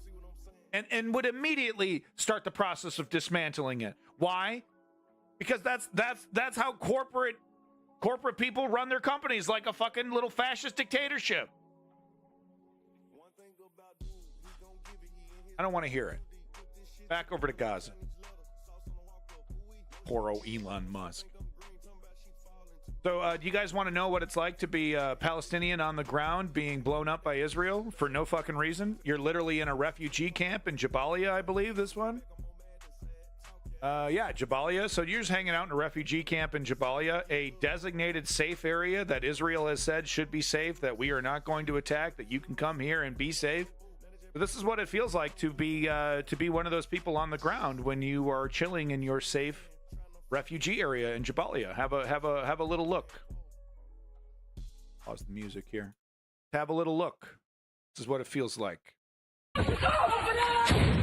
استهداف الآن علينا صاروخ علينا الآن في قلب المكان مسيرة إسرائيلية الآن ننقل لكم المشهد طائرة الكويت كارتر تقوم باستهدافنا بشكل مباشر هذه هي الطائرة فوقنا تماما الآن طائرة الكويت كارتر تستهدف تعالى سنة Fake news, crisis actors, guys. هذا هو المشهد كما تشاهدون.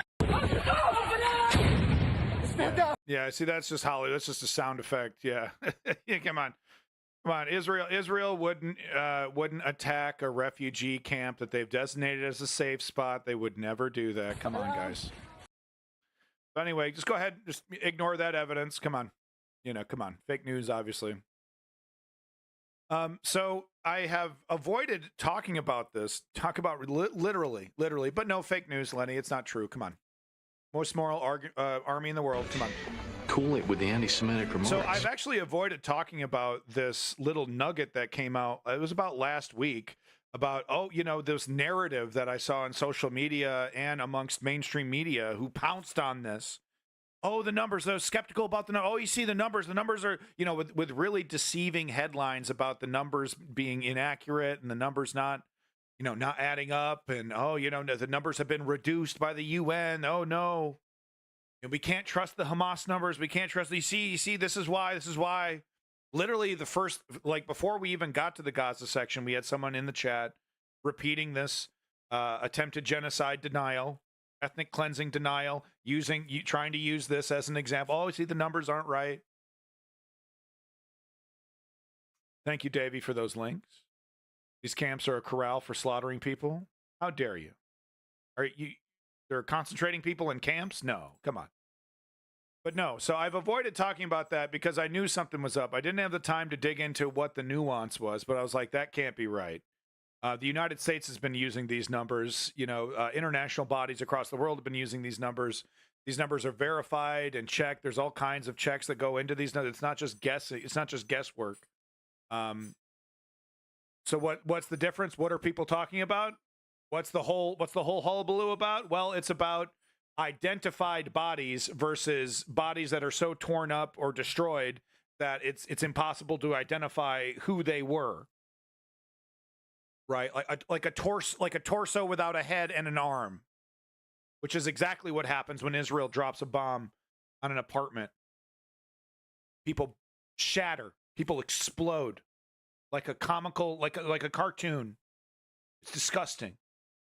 So yeah, they find a torso with an arm and no hand, right? So you can't identify, no fingerprints or nothing.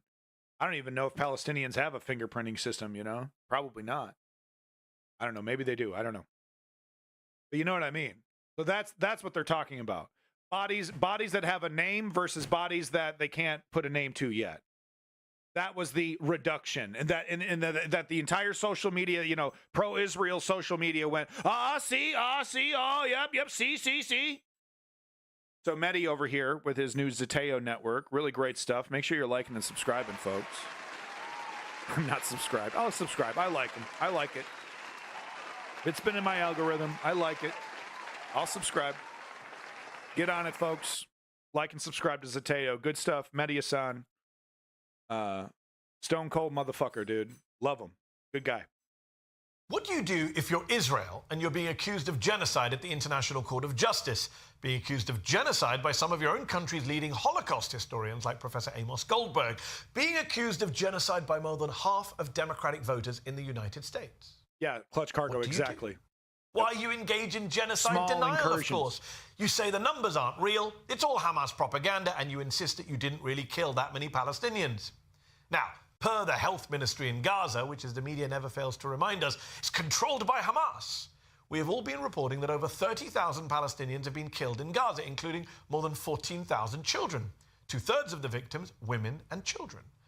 But wait! Last week, the Jerusalem Post, an Israeli newspaper, which earlier in the war claimed a dead Palestinian baby was really a doll and that the Palestinians were faking it, the Jerusalem... So that was literally what that Jesus character was posting a video. Oh, yep, see, proof, look. It's probably from some movie or something. That's usually what it is, some production. But, oh, look, some Palestinian kid goofing around. He's got, dirt on his face, and he's pretending to be in the rubble, and he's smiling and laughing, and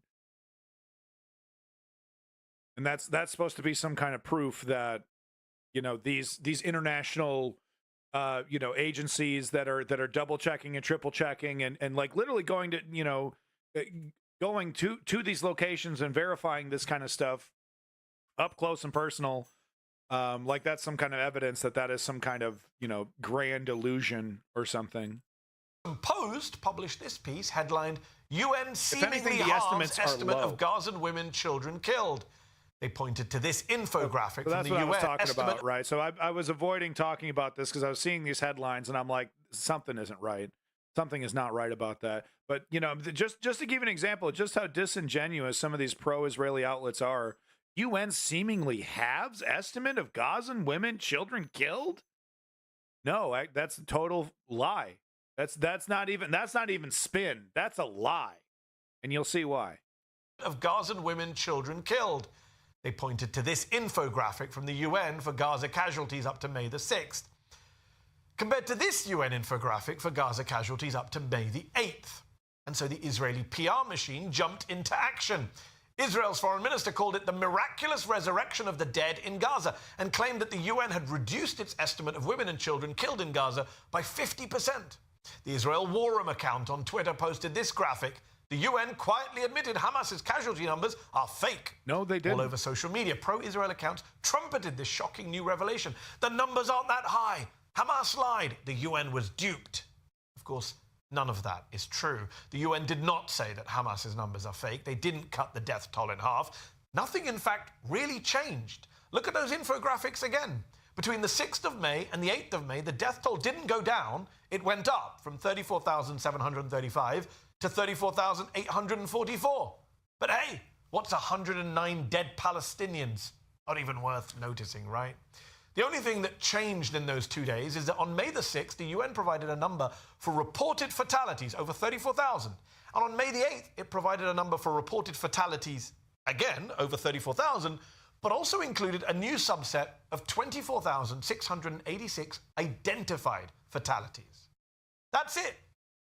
What they're making a song and dance about, what they're pretending is some smoking gun evidence of a Hamas cover-up, is literally just the difference between fully identified bodies. And they absolutely did.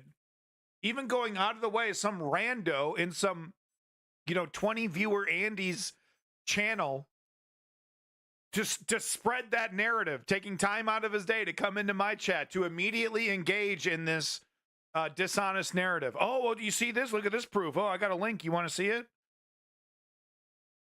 Oh, this is going to work. This is going to work.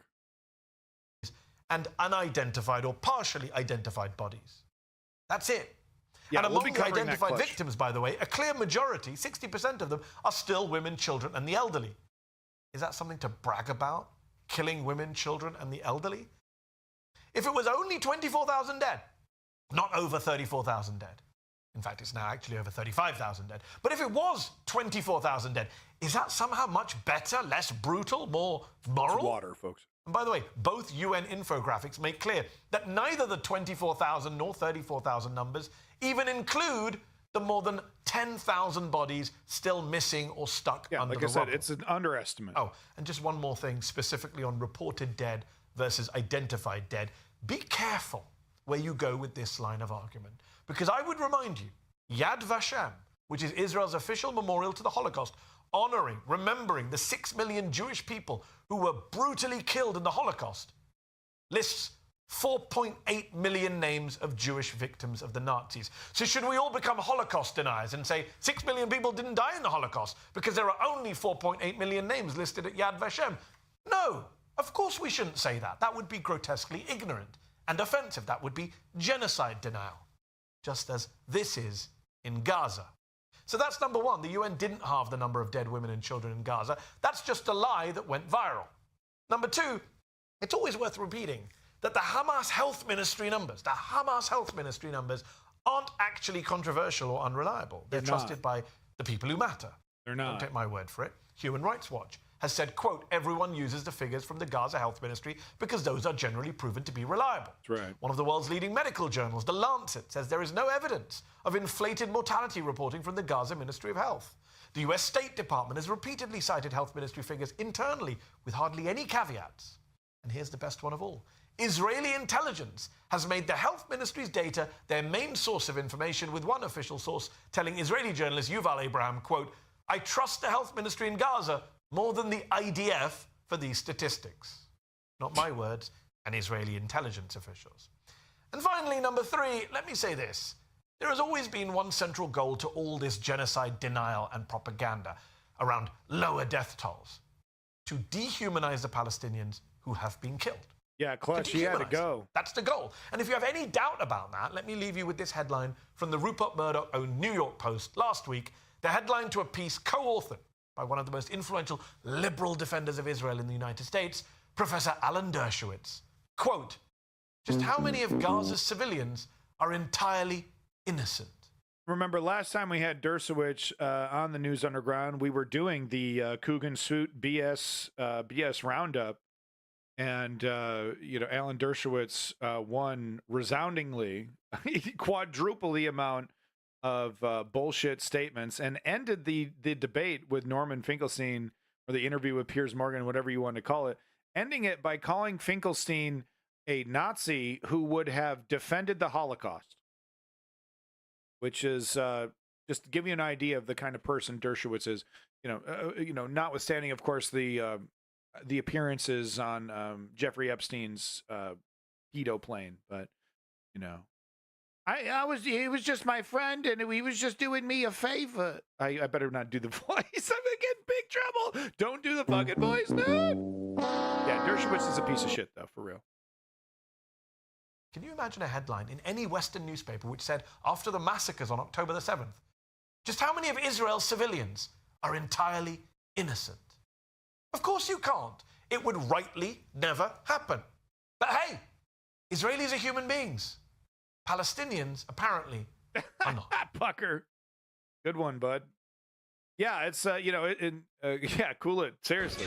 Jesus. Cool it with the anti-Semitic remarks. Don't do the voice. So much fun. Can't do voices anymore. The left sucks the fun out of everything. If this was a right-wing stream, I could do voices all day. People, you guys would think I'm so funny. Oh, Steven Crowder, and the new Steven Crowder. He's so funny. He's so clever. You seen that? You seen Steven Crowder dress up like a Chinaman? You seen that shit? People loved it. I can't even do a Jewish voice. All right. Well, that's what being progressive gets you. Okay. So wanted to show this video here. We earlier, I think it was a couple days ago, we showed that very interesting video. She kind of has it up here in this freeze frame. You might recognize this. It was that video Davey posted in there, and he said, "Look, I don't know what I don't know what this is, but this is being claimed that that this is Hamas members that are doing something with the UN. They're using UN vehicles to transport weapons, or it's evidence. It's evidence that the UNRWA and the UN are working with Hamas to take over Israel. Yada yada yada." So, I chose to show this to be like, look, guys, we can't be defending Hamas, whether it's true or not. The left can't be seen trying to recontextualize Hamas as liberators or freedom fighters, because of what they believe in, what they actually are. And at the end of the day, they do use the Palestinian people cynically and things like that. So I still stand by those statements about how the left needs to just accept the fact that Hamas are terrorists, they're monsters, acquiesce. I know. We don't want to acquiesce to any of these right-wing narratives, to any of these conservative narratives, these extremist narratives. But look, it's a rock and a hard place situation here. I understand that it's there are other organizations in the Gaza Strip that are not Hamas, that are affiliated, that are resisting. So it's really hard to tell if there's any one group, who's claiming responsibility. It's not like they run around with insignia like a normal battlefield. So I understand that a lot of the time it's Hamas or nothing else. If there wasn't Hamas there, then Israel wouldn't have any resistance. But my argument is that this resistance, these rockets, these pot shots, these surprise attacks are basically counterproductive. It basically feeds right into the Bibi Netanyahu's annihilation narrative that the moment we give any kind of peace to the Palestinians, that they are going to use it to build their strength and then start an invasion, etc., etc. I'm just asking questions, but no, look, I'm trying to be honest here. It looks like France 24 did some digging, which it's so funny. This show might as well be the reverse image search, truth or fake. Might as well be the reverse image search show, because that's literally like their number one tool. But anyway, they did some digging and they have some information about the source of these videos and maybe who these guys are, what they were, because we were speculating maybe there's security. It's what's the deal? We're not 100% sure. Things were very nebulous. But with that said, I still stand by this. Like when Piers Morgan says, "Do you condemn Hamas?" You should say yes, and let me explain, my position and everything. But there shouldn't be a hemming and hawing, and just say yes. Okay. They're bad guys. They're a bad organization. I understand, there was a really democratic election 20 years ago in the Gaza Strip to put these people in charge. They're not interested in maintaining that democracy. They're not interested in anything else but power. And their tactics are hackneyed and amateur. They take hostages, but then they don't keep track of them. They slaughter people, men, women, and children, in various ways, totally feeding into Israel's narrative that these people are barbaric and don't deserve human rights. And then, of course, we have the connections with Bibi Netanyahu and Hamas, and et cetera, et cetera. But I still stand by that. Like the left needs to figure out and have the balls and strength to condemn terrorism where it's legitimate. Because look, if you're a lefty from the Bush era, you're like, oh yeah, well, what's terrorism? Literally anybody who's fighting against American hegemony, right? That's your terrorist, right? So I get that, though. The whole term has been muddied and confused and everything, but terrorism and terrorists still exist, and the left should have the intellectual capacity to differentiate between what is an actual organization that is fighting against empire and an organization that is tyrannical and authoritarian in its own right, and that if the more power it's given, the more damage it's going to do.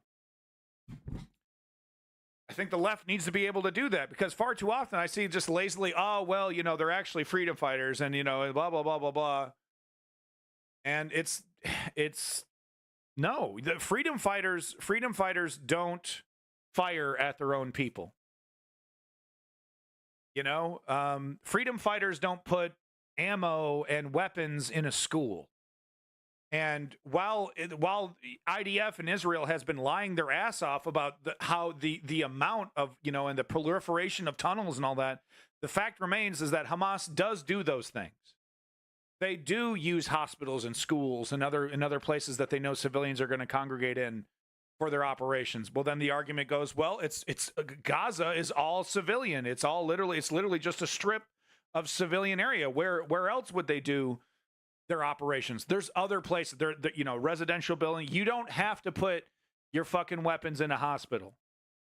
You don't have to put your weapons in a school. There are other locations within the Gaza Strip. I do acknowledge, though, that the blockade, the fact that the Gaza Strip was an open air prison, does change things for Hamas, right, in terms of strategy. But there's far too much evidence that points to Hamas not really caring for its people, but really leveraging their innocence, leveraging their vulnerability for their own, combat leverage. And to me, that's just far too cynical. So anyway, I just got all that out of the air there. I still stand by what I said, but it does look like the clip that we showed, something might be up with it. Let's watch. And more Maxwell over by the big board. A very good evening. The Israeli army's released drone footage. Yeah. I think Woke Patriot, I can't argue with that. I think it is fair to say that they are resistance of some form. Whether it's productive or, effective resistance, I think is definitely on the table. But sure, give it to them. Yeah, they are some form of resistance. Shows armed terrorists operating at the UNRWA compound in Rafah. Proof, they say, of the UN's complicity with Hamas. Is it true or is it fake, Emerald? Well, this footage was published a couple of days ago and was immediately widely shared by Israeli army spokespeople on social media channels. Yes, Here is one who says gunmen, likely Hamas terrorists, hanging out at an UNRWA warehouse in eastern Rafah a few days ago. Another spokesperson describes it as saboteurs alongside. So once again, we see evidence of Israel, representatives of Israel and the IDF pouncing on any piece of information and immediately lying about it, immediately spinning it and being disingenuous about it. It really does make when statements come out from Israel, when these narratives come out that are pro-Israel, it really does make it harder to believe.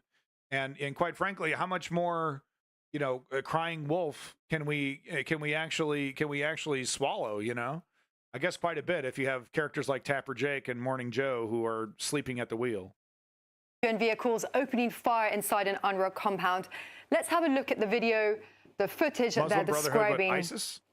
So in it, we see a few men, some of them armed, milling about next to some UN-marked vehicles. And the IDF has highlighted these three as terrorists, and they say they are in an UNRWA logistics compound. In the next clip, if we scroll forward a tiny bit, we see a man carrying a firearm, walking up to a car and putting it in the car. And that's closely followed by a third clip, which the IDF says shows terrorists shooting at civilians in the UNRWA compound. In fact, we see an armed man dispersing people from the compound, but we can't actually confirm that shots were fired from the footage. That didn't stop the Israeli foreign minister from claiming on X that that Hamas terrorists were firing at civilians within the compound, and that UNRWA was an arm of Hamas, and going further by calling for the resignation of the UNRWA Commissioner General Philippe Lazzarini. Israeli media also ran with this. Here it is on French channel I-24, where the headline reads, UNRWA operational base for Hamas. They report that the Israeli army also called on the UN to investigate. Mark.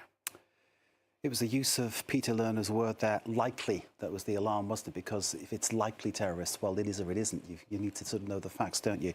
Emerald, what does the UN have to say about this footage? Yes, he said it, and of course, the Israeli foreign minister also called them Hamas terrorists. But UNRWA spokesperson Juliette Touma said the agency could not verify the authenticity or content of the video, nor the exact timing or location, but it was likely that the video was filmed in that warehouse in Rafah, that UNRWA warehouse, that staff had actually evacuated following Israeli evacuation orders issued. I'm not really seeing any kind of, it just seems like no one's confirming one way or the other so far. I'm not really seeing a lot of evidence that they're not Hamas. That's really what makes this whole thing, because like I said before, they could be, you know, gun-toting resistance fighters that are not associated with Hamas. There's apparently dozens of other groups that, you know, they probably work with, you know, they work next to, but they don't necessarily agree with Hamas totally. It's probably, you know, like the difference between, you know, it's probably little differences here and there.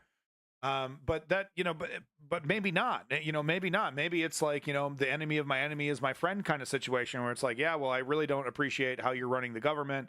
I disagree with all these things, but, you know, you are a group taking up arms. We're a group taking up arms. We have an enemy that's invading. You know, we're going to put away our disagreements and work together with you. That's probably what's, you know, a lot of that's probably what's happening there as well. But honestly, you know, Israel has done such a good job of making, you know, getting information out of this location a deadly ordeal for the journalists are there. I haven't seen a lot, even from Al Jazeera, I haven't seen a lot of reporting about, you know, these different factions and, you know, who's fighting for who and, you know, all these different things that are happening. The chaos is really hard to break through, it seems. Prior to Israeli forces entering Rafah on May 7th, the Israeli army claims that the footage was filmed on Saturday, 11th of May. That's after UNRWA says they left. Here we see on this map the area, the zone that was evacuated. Here, the UNRWA warehouse is indeed in that zone. The UNRWA spokesperson also said that they had left behind some flour and some vehicles at the compound, but that the agency condemns the use of UN facilities by any party to the conflict for fighting purposes. So yeah, that I think I speculated about that as well when I showed that the first time, that these could be you know, fake UN vehicles or stolen UN vehicles. You know, that, you know, this could be Hamas who's, you know, using, and like there's evidence of this, you know, Hamas using you know, civilian style vehicles, ambulances, things like that. And then you go back to this, well, it's an open air prison. You know, what would you do if you were, you know, you would probably get pretty clever, like we saw with the French resistance, right? That, you know, during World War II, you'd probably get very clever about moving things around. Does that give Israel the justification to say, well, we're not 100% sure, but we've seen that done in the past, so justification to blow up World Central Kitchen's truck? Yeah, there's a you know, 25% chance that there's weapons in there too, so, you know, go for it. It's all, you know, if you're on the battlefield, then you're a target. So we cannot verify who these armed individuals are, but neither is there any proof that they are from Hamas. And according to fact checkers at Mizbar, these are, who spoke to eyewitnesses in Gaza, these are security personnel who are not affiliated with Gaza, but who are tasked with protecting from theft the aid that UNRWA provides. And as this AP footage shows, they have been regularly seen out and about, numerous instances, protecting the aid on trucks carrying the supplies.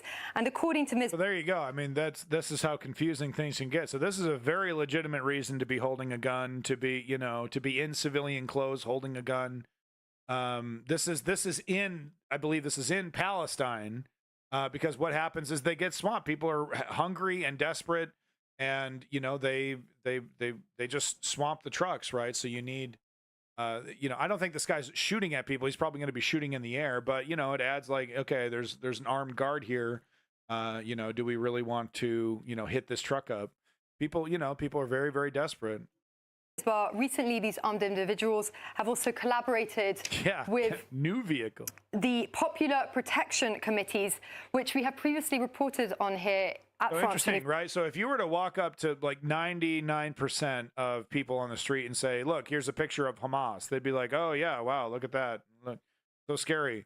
No, these guys are not affiliated with Hamas. These are like, you know, people that are, you know, protecting their neighborhood. They're doing local police, you know, protecting the what is left of society from going completely bananas. They're, you know, they're just, you know, they're security, they're local security. Right. But, you know, Israel could pop that picture up and 95% of social media would be like, oh, yeah, Hamas, look at that. Popular Protection Committees, which we have previously reported on here at France 24, they sprang up to keep order on the streets in Rafah because, of course, there is an absence of local authority resulting from the war. So this Israeli army footage does seem to have been shot at the UNRWA warehouse, but it doesn't offer proof of UNRWA's complicity with Hamas, as claimed, because the agency had already evacuated the compound and the armed men appear to be part of these committees safeguarding aid, Mark. Indeed, Israel initially making its accusations about UNRWA being involved in October the 7th, way back before March, I think it was, and still not really providing evidence about that. Yeah, that's so really that's a great point as well, is that the propaganda we've seen about UNRWA hasn't really been backed up. Kind of like those the G.I. Joe style command center that was supposed to be under that hospital that didn't really materialize. So this Weave person posted a Twitch clip about someone's take. It looks like about Hassan or something. I guess I'll show it. Whatever. I don't know, whatever.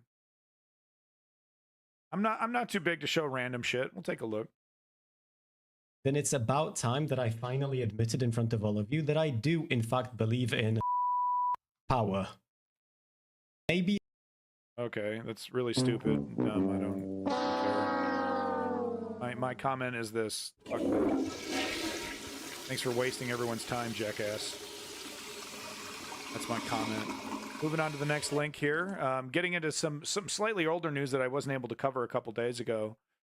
XOF. There's a pretty interesting rules of engagement. Have a gun, dressed in black, get in UN vehicle, smoke them. I mean, that's, you know, as we saw in Vietnam, you know, the lines get blurred so easily, and you get guys out there that it's like, it's them or me. You know, I want to go home. I want to survive. I'm not even going to take the risk. I don't care. I'll worry about the moral ramifications of my actions later. But yeah, so this is just a couple days old. It's not that old, but it's a couple days old. I didn't have time to cover it, but here we see hero to humanity and my personal hero, Greta Thunberg here, getting arrested at a pro-Palestine rally in Sweden.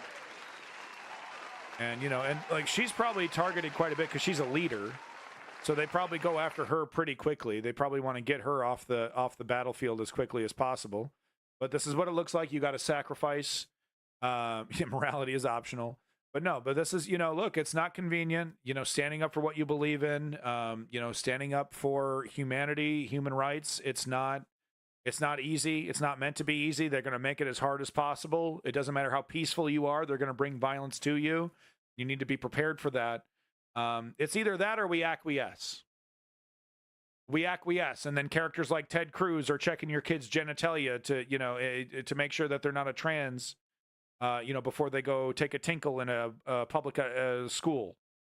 And I know it's like, whoa, what the fuck are you talking about? But no, if we don't fight and stand up for what we believe in, we acquiesce to the monsters and tyrants that would have our way with us, have their way with us, have it your way.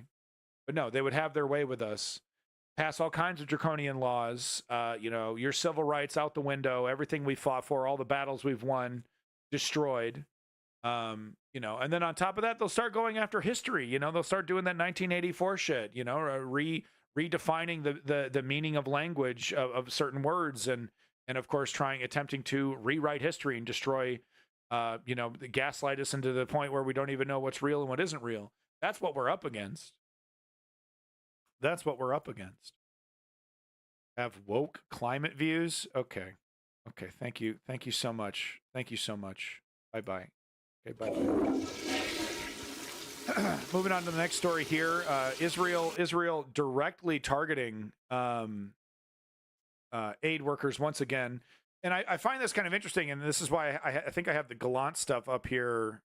Oh no, I guess I'm getting that mixed up. But I do find it interesting that the comments from Gallant were saying, hey, we got Bibi make a statement, that we're not taking the Gaza Strip, that we're not going to occupy this.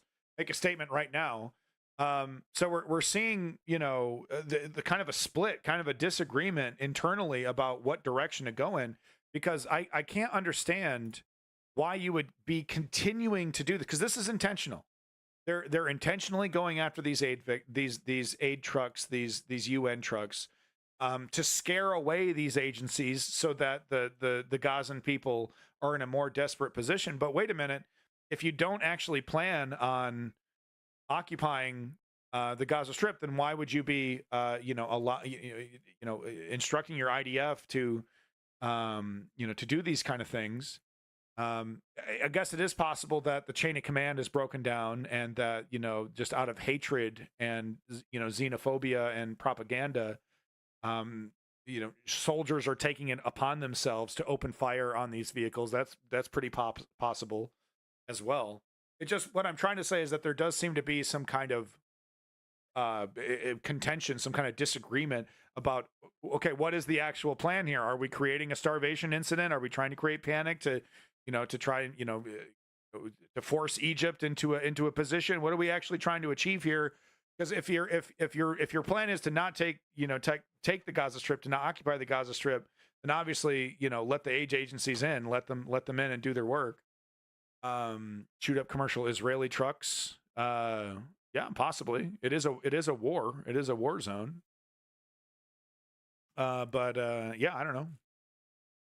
It's very possible. I see Hamas opened fire on the people that were building the aid pier. Just to give you an example of how counterproductive Hamas could be. We don't know if it was Hamas. Could literally be anybody. Could, like I've said before, it could literally be anybody in civilian clothes with an AK opening fire for any reason. Right? He's got a fucking problem with the United States for some reason. Who knows? And he gets to be labeled Hamas. You're literally policing your neighborhood so that your local, so that the three marketplaces that still exist in the rubble of your neighborhood can still do business, and you get labeled Hamas because you're carrying a gun. So what's legit? That's legit. What's in the video? Civilians are strictly forbidden to getting shot while they are simply living their lives. Oh yeah, no, there's no evidence of the IDF sniping people in wheelchairs, old people, people just literally just standing around doing nothing, and of course directly shooting incredibly popular Palestinian journalists directly in the head. There's no evidence of that, of course. On to the next article here. U.S. warns Israel has no plan to eliminate Hamas as IDF battles regroup militants in northern Gaza. So Gallant actually hinted at this as well. But, once again, this complete lie that I thought we learned our lesson. I thought everyone wanted to learn a valuable lesson from the United States, that you can't destroy terrorism at the barrel of a gun. We were literally defeated by the Taliban, which is pretty fucking pathetic. Have you seen, did anyone see that, was it 6 months ago, about a year ago, the Taliban attempting to fly one of the Black Hawk helicopters that we abandoned, that we left behind, and fucking crashing and dying because they don't even know how to fly a helicopter. So yeah, they beat us. They defeated us. The Taliban. So I'm just, you know, even with the sheer brutality that Israel has put upon the Gaza Strip, even though the fact that it's totally blockaded on all sides, that, you know, it's basically an open air prison, they're still incapable of actually defeating Hamas. And of course, the reason is that you don't defeat terrorism at the barrel of a gun. You defeat terrorism by creating a happy and healthy middle class, by actually giving the Palestinians hope, so that they don't feel the need to resort to such brutality to, you know, defend who they are and their existence. Hey, Mariz, how about you just cut to the chase? Are Palestinians human beings? Mariz, are Palestinians human beings? Let's go ahead and watch this video here. Fighters are apparently regrouping and attacking positions in northern Gaza. The militants have regrouped and are now fighting from the rubble. Once the government of Gaza had triggered a war when they stormed into Israel and carried out a massacre, Hamas has become an insurgency. And as the United States learned in Afghanistan and Iraq, insurgencies can last for decades. One more opportunity I'm going to give you, Mariz. Just one more. Go ahead and answer my question or be flushed. Are Palestinians human beings? Southern Gaza, Israel is expanding military operations in Rafah, despite warnings from President Biden about the risk to civilians. Israel claims Hamas has 4 battalions of fighters in Rafah and has ordered the evacuation of large sections of the city. The UN says around 300. So you don't get your point. You don't think that there is a steady and consistent anti-human narrative against the Palestinians, a dehumanization campaign against the Palestinians? Do you deny that is happening? Are you denying the dehumanization that the Palestinians are experiencing at the hands of Israel? 160,000 people have already left. For most, it's not the first time. That's the 6th time I evacuate from anywhere I was in. So I feel so lost. This time, Israel is telling Palestinians to go to an area on the Mediterranean coast. But Palestinians say there's nothing for them there. No tents, no food. Worldwide support for Palestinians, really? Oh, yeah. Yeah, Israel just can't catch a break.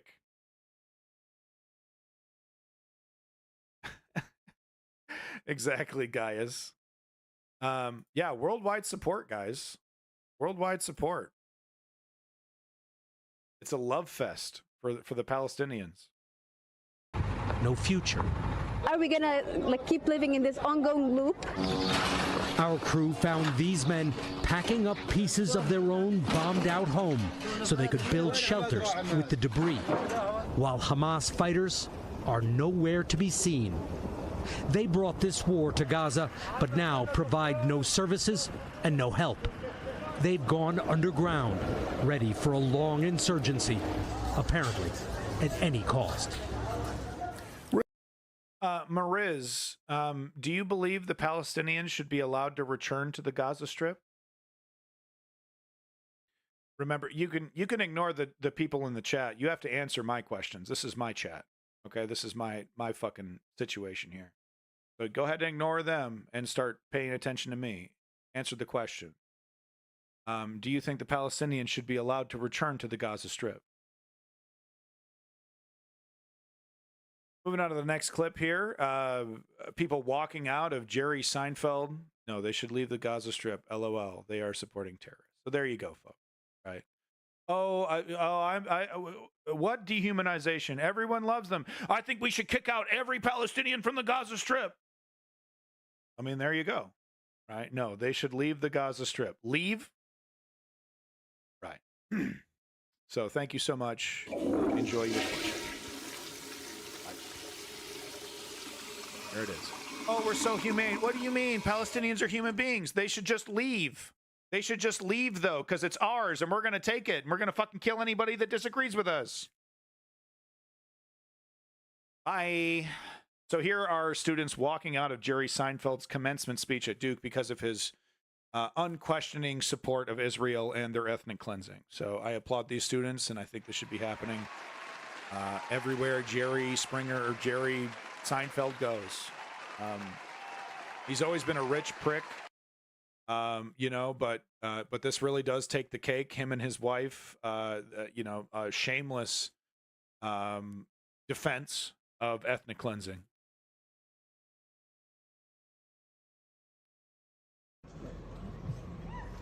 You see, you know, obviously not enough people joining them, and the people that are applauding should be joining. Yeah, Lenny, I agree. Yeah, commencement ceremonies should be, you know, speeches should be done by scientists and doctors and professionals in their field, not polarizing celebrities who are given fake PhDs, which has to be the stupidest fucking thing I've ever seen in my life. Wow, you're rich and famous. Everyone knows you. Here's a PhD. Doctors over here, 8-10 years in school. Oh, yeah, okay. Way to completely diminish my accomplishments. Oh, well, you weren't on TV, though, Dr. Smith. Remember the soup Nazi? Here's a PhD. What's the deal with PhD? What's the big deal about Yeah. That's how you do it. Oh, they're getting booed. And once again, we see mostly, it's amazing, right? College educated kids, they don't have the balls.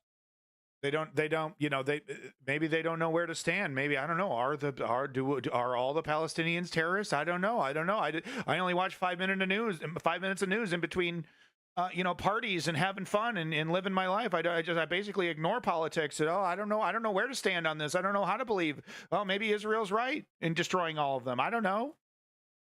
Cowards, ignorant fools. Get your ass up and join the people who are on the right side of history. Or you're acquiescing so much. You're giving so much to the powerful by being so ignorant. So good on them. Keep it up.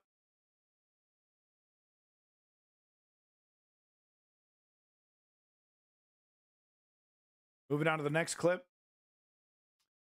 Here is IDF tanks and IDF vehicles intentionally blocking ambulances to prevent to make sure more Palestinian people die. Yeah, I know. Isn't that great, Gaius? There's always got to be one. Right? We see a video of people standing up for what they believe in, standing up against a rich asshole who is defending who is happily defending ethnic cleansing. Problems on both sides. Yeah. Gotta be one. Always gotta be one. So here we see, I don't know what the story is here, but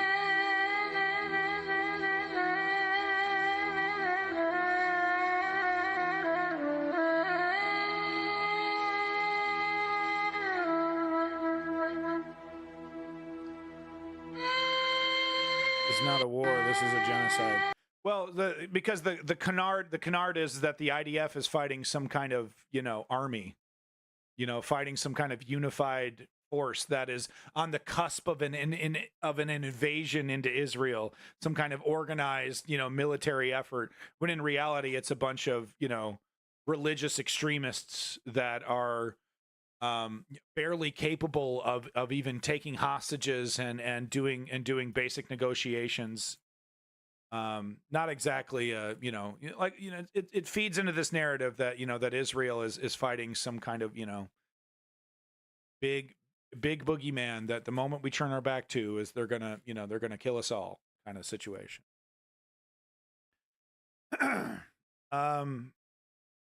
The shamelessness of the right, their mask off nature never ceases to be shocking. Spoiler alert, this is Lindsey Graham, a sitting U.S. politician who supports January 6th. Donald Trump, fascism and tyranny in America, fully supports it. This is him saying that we need, that he would be okay with nuking the Gaza Strip, with nuking Palestinians. Israel need the most massive bombs that can potentially level an entire block in order to wage this war. Why can't it be more precise? Listen, here's what I would say about fighting an enemy who wants to kill you and your family. Why did we drop 2 bombs, nuclear bombs, on Hiroshima and Nagasaki to end a war that we couldn't afford to lose? You don't understand, apparently, what Israel is facing. They're facing 3 groups. Iran, who has received $80 billion in aid. When Trump left office, they were exporting 300 barrels of oil a day. Now they're at 1.3 million a day. They've been enriched by Biden. They're taking that money to kill all the Jews. So when we were faced with destruction as a nation after... It's like what I'm talking about, this annihilation narrative. Nothing, the moment, and the annihilation narrative is the most important part, really, of the propaganda here, because without the annihilation narrative, none of the barbarity is justified. The dropping bombs on civilians, none of it becomes justified. Only when it's a truly existential fight for existence does any of this extreme violence make any sense at all. Pearl Harbor, fighting the Germans and the Japanese, we decided to end the war by bombing Hiroshima and Nagasaki with nuclear weapons. That was the right decision. Give Israel the bombs they need to end the war they can't afford to lose. And neither was Dresden. We didn't need Hiroshima. We didn't need Nagasaki. We didn't need Dresden either. Just because it happened in the fight against a real existential fight against fascism that was absolutely a danger to freedom across the world. Just because it happened in that context does not make it morally correct, strategically correct, militarily correct. And goddamn, there really is no shame. We're talking about some of the most horrific single incidences in human history, and Lindsey Graham, without an ounce of shame, bringing those events up to justify full-blown ethnic cleansing and an attempted genocide of an entire country.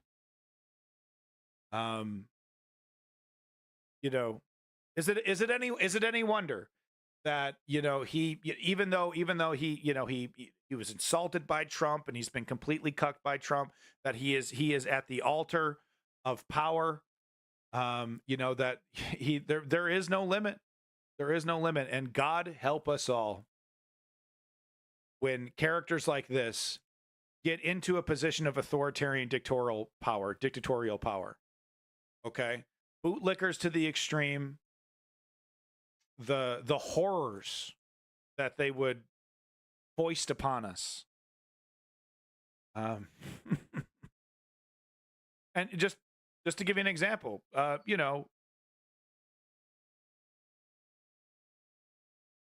something is beeping. Hold on. Work with them to minimize casualties. Senator, that military officials would argue that there has been so much technology since those bombs were dropped that for that very reason, that is why Israel and other developed countries can be more precise. But let me ask it this way, because President Biden is not the first president to use arms shipments to try to influence Israeli policy. As you know, former President Ronald Reagan on multiple occasions withheld weapons to impact Israel's military actions. Did President Reagan show that using U.S. military aid as leverage can actually be an effective way to rein in and impact Israel's policy. When you're telling the world you're going to restrict weapons delivery to the Jewish state who is fighting a three-front war for and Jewish state, you know, this conflagration of Zionism and Judaism is in itself extremely anti-Semitic. I can't tell you how many Jewish people I've talked to that find it incredibly insulting to think that the opinions of the extreme Zionist party in Israel represents all of Judaism. And here he gets to just casually make this full-blown anti-Semitic comment without question, without pushback. And here I can't even do my Jewish voice. I'm the victim. Man, victimhood narratives feel good, dude. For their survival. It emboldens Iran. It emboldens Hamas. Sinwar is probably juiced up on the idea there's daylight between the United States and Israel. The hostage deal is harder. Okay. This is the worst. You get the point. I'm done. I'm sorry. You get the point.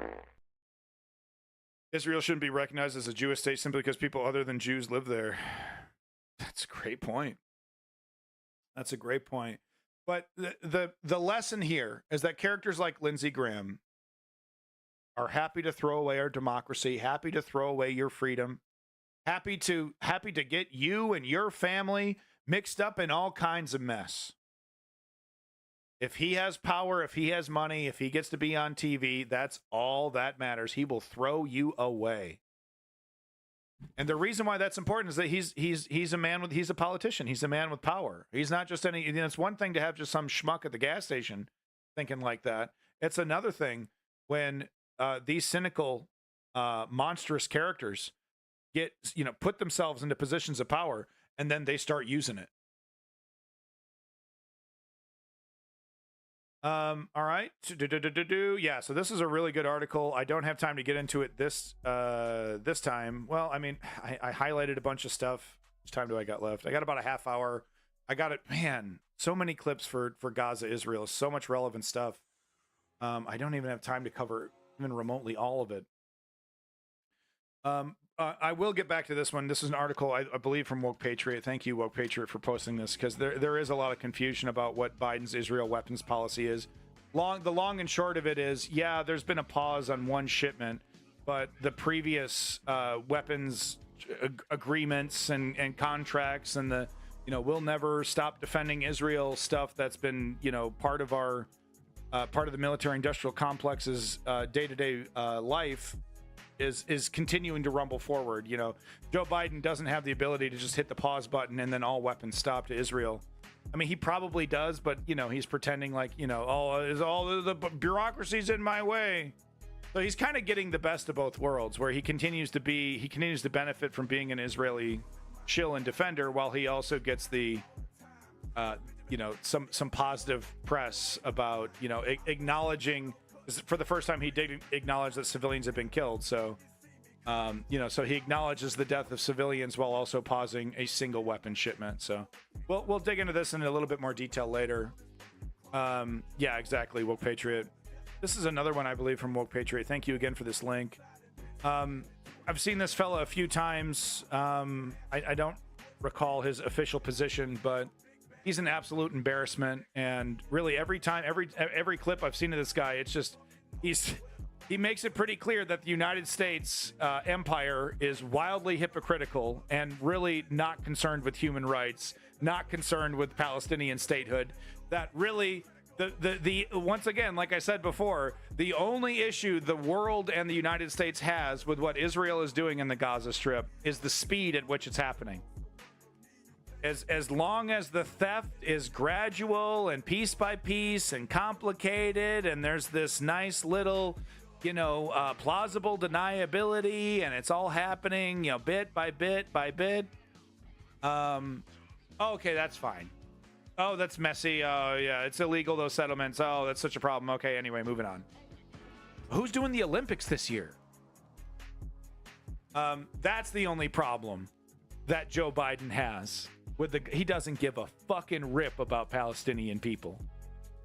He only cares about Palestinian humanity in so much as that how it affects his power, his elections, his legacy. But this 45-second clip says it all. This is where the United States actually stands on Palestinian statehood, Palestinian humanity.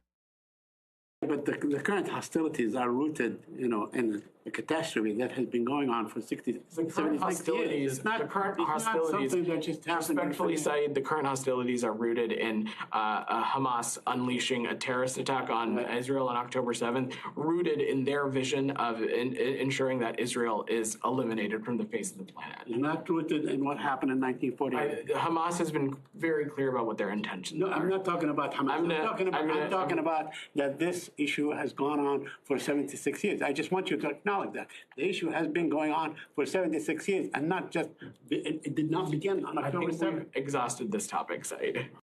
We've exhausted this topic. The United States refuses to acknowledge that history did not begin before October. History began on October 7th. That there wasn't 70 plus years of brutal occupation and of various kinds of aggression of various kinds. Oh, occupy, you know what I mean? We've exhausted this topic. Can you just acknowledge that history didn't begin on October 7th? Oh no, that's anti-Semitic now. Cool it with the anti-Semitic remarks. Hamas has been very clear about what their intentions are. I'm not talking about Hamas. I'm talking about that this issue has gone on for 76 years. I just want you to acknowledge that. The issue has been going on for 76 years, and not just, it did not begin on October 7th. We've exhausted this topic, Said. There it is. There it is. If you think Joe Biden gives a rip about Palestinians, boy, look into the man's legacy. He's only been in front of a camera since Johnny Carson era. He's only been in front of a camera his entire adult life as a politician. To give you any idea of what he thinks about Palestinians. So this is definitely an interesting wrinkle. I should show at least a piece of this. Absolutely. But what's happening, apparently, there's actually some pretty unprecedented things that are happening right now with Egypt and Israel because of what they see is like, okay, they're making a real decision here, and there's really a good chance that Israel is going to try to dump this whole problem onto us one way or another. And it is legitimately affecting diplomatic ties. And stuff like this, you can't just snap a finger and then reverse this kind of stuff. These are definitely things that will be affecting Middle East politics for the next 5 to 10 years at least. Israel's offensive in Rafah has put relations with its neighbour Egypt under severe strain. Egypt has for decades cooperated on security arrangements along its border with Gaza, but Cairo suspended that cooperation when Israeli troops took over the Gazan side of the Rafah border crossing. The move could have far-reaching implications for both countries and for the people of Gaza. Israeli soldiers in Rafah, the biggest crossing for aid coming into Gaza, now shut off. Israel has opened other crossings further north, but this one has special significance.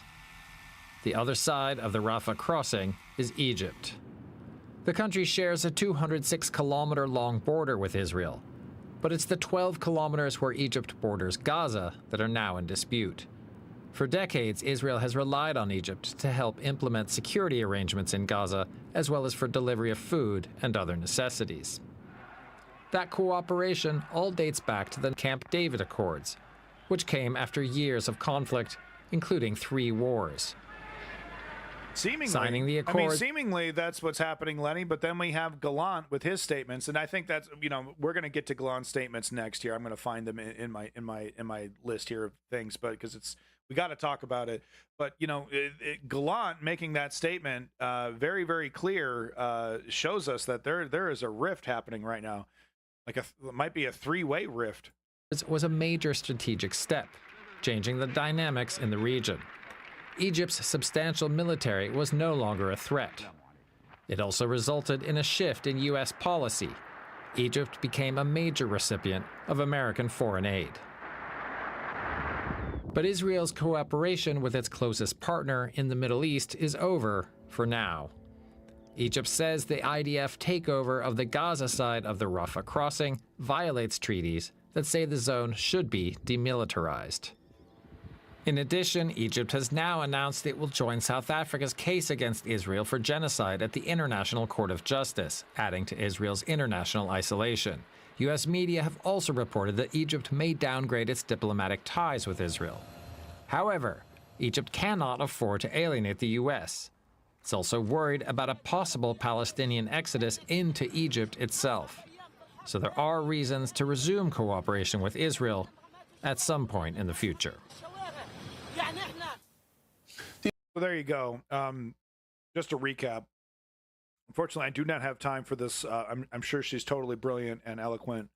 Unfortunately, I do not have time to listen to her brilliance and her eloquence, but you're welcome to. There's the full clip right there. But like I said, I wanted to talk about this Gallant situation here. So Gallant, quote, "I call on Netanyahu to declare Israel won't establish civilian control over Gaza." We got a clip here, show you. בנימין נתניהו, לקבל החלטה ולהכריז.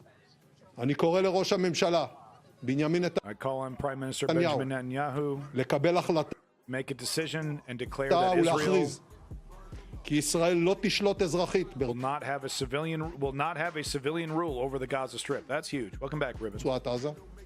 כי לא יתקיים ממשל צבאי ישראלי. There will be no Israeli military administration. Wow. ברצועת עזה. ותקודם מיידית אלטרנטיבה שלטונית לחמאס. So then an alternative, a governing alternative to Hamas will be promoted, a technocratic government.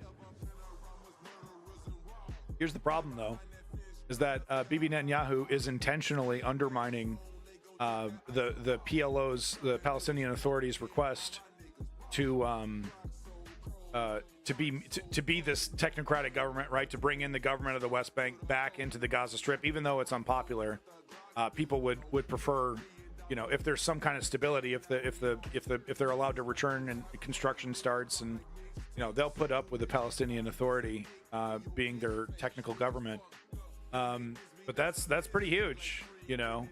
The problem is that the moment Bibi starts talking about that is the moment Bibi's political career, there's a timer, you know, pops up above his head, counting down to the end of his career. So yeah, so here's Bibi here. I'm not willing to exchange Hamas stand for Fatah stand. I mean, can we just talk about the inherent racism, I guess, in this statement? I guess there's some xenophobia right there, but it's also, you know, here he is just, you know, taking off the most viable. This is classic Bibi. This is exactly how he works, especially during the two-state solution negotiations. But taking the most viable solution, the solution that everyone wants to talk about, immediately taking that off the table, and then leaving it kind of nebulous and open about what he actually wants. And you know, he's happy to take it off the table, but he's got nothing to replace it with. But he still wants to pretend like this is some kind of negotiation. Classic stuff. So Palestinian Authority totally off the table. We're not going to mess with them. Okay, what's the alternative? Well, I don't know. Right? Because the mystery, perpetuating the mystery, helps his politics. It's crazy, but like I said, the moment people think, okay, this is over, we've defeated Hamas in some way, you know, we've accomplished our goals. That's the end of Bibi's political career, apparently, according to a lot of people. I don't know. This guy's sticky like glue. I don't think getting rid of him is going to be that easy, but his attempted reforms have failed, and he's still vulnerable, you know, to the political whims of the people and the Knesset there. But what I'm worried about is Ben-Gvir, somehow this a power vacuum is created, and then we got a character like Ben-Gvir who's now in charge, right? It's hard to fathom, but it is possible to get a character even worse than Bibi Netanyahu, and it's like, no, you're kidding me. It doesn't. No, you're kidding me. Oh no! Would you believe Bibi Netanyahu is holding the demons at the gate? The real ghouls, the Ben-Gvirs who want to kill them all. I don't care about my relationship with Uncle Sam. Go, kill. If Ben-Gvir was in charge, Israel would already be rebuilding parts of the Gaza Strip for Israel. No, this is already that would have already started. So it's hard to believe, but things can actually get worse. המסתן בפתחסטן. אחרי הטבח הנורא של 7 באוקטובר, הנחיתי להשמיד את החמאס. לוחמי צה"ל וזרועות הביטחון נלחמים על כך. כל עוד החמאס נשאר על כנו, אף גורם אחר לא ייכנס לנהל את עזה האזרחית. So what he literally just said is the war will never, ever end. Because he said only until Hamas is completely dismantled and destroyed will I talk about, moving on from this. Which it's exactly what happened with George Bush, by the way. War on terror. So perpetual war, a never-ending war. That's exactly what he just promised there. One more time. Let's see if can I do this? Can I? No. Okay, never mind. בוודאי שלא, הרשות הפלסטינית. Yeah. Heaven forbid I have the ability to fucking move the video around. Can't have that. So I think, so it's just these two articles about the Gallant fella here. Defense Minister Yoav Gallant called on Prime Minister Benjamin Netanyahu to choose who to replace Hamas to rule Gaza, even if it costs him politically. Didn't really say that. With the new entity to run Gaza, Gallant said there are only two choices, Hamas rule or Israel rule, and that delaying the decision makes it more likely that Hamas will return. So he's trying to say, by leaving this nebulous for the benefit of your own politics, you're actually leaving open a vacuum for Hamas to fill. The defense minister stated that he has brought up the issue of replacing Hamas repeatedly. He warned, quote, there's a dangerous trend supporting Israel rule over Gaza. Yeah. Ben-Gvir literally showed up to let's take over Gaza fest, did a big speech. Do I got the video in here? Where's the video? I got this amazing video I need to show you. Where's the video? I do not have it up. Are you serious? How come I do not have this video up? Hold on. Hold up. How do I not have this video queued up? I put it in there pretty early. There it is. This one right here. You've probably... So the thumbnail is really something else. I wish I could. I wish there was a way for me to actually show you this thumbnail. I forgot how to do that. See here, textbooks. I'm just seeing if I can give you an example of this Ben-Gvir fella. It's kind of hard. It's in this video somewhere. It's only 4 minutes long. How much time do I got? Okay, I got time to show you this. Yeah, okay. This will be my second to last video of the day. But the reason why I'm showing it, I know it's very confusing. I'm bouncing around a little bit here, but no, the reason why I'm showing you this is just to give you an example of that it can get much worse. That this Ben-Gvir character, that the extremists that Bibi Netanyahu has to work very closely with are actually just a hair's away from being in control, in the driver's seat here. And it really is, all bets are off once characters like this get in charge. You've probably asked This video is called How Israelis Are Brainwashed. You've probably asked yourself, how does someone react to genocide? Like this.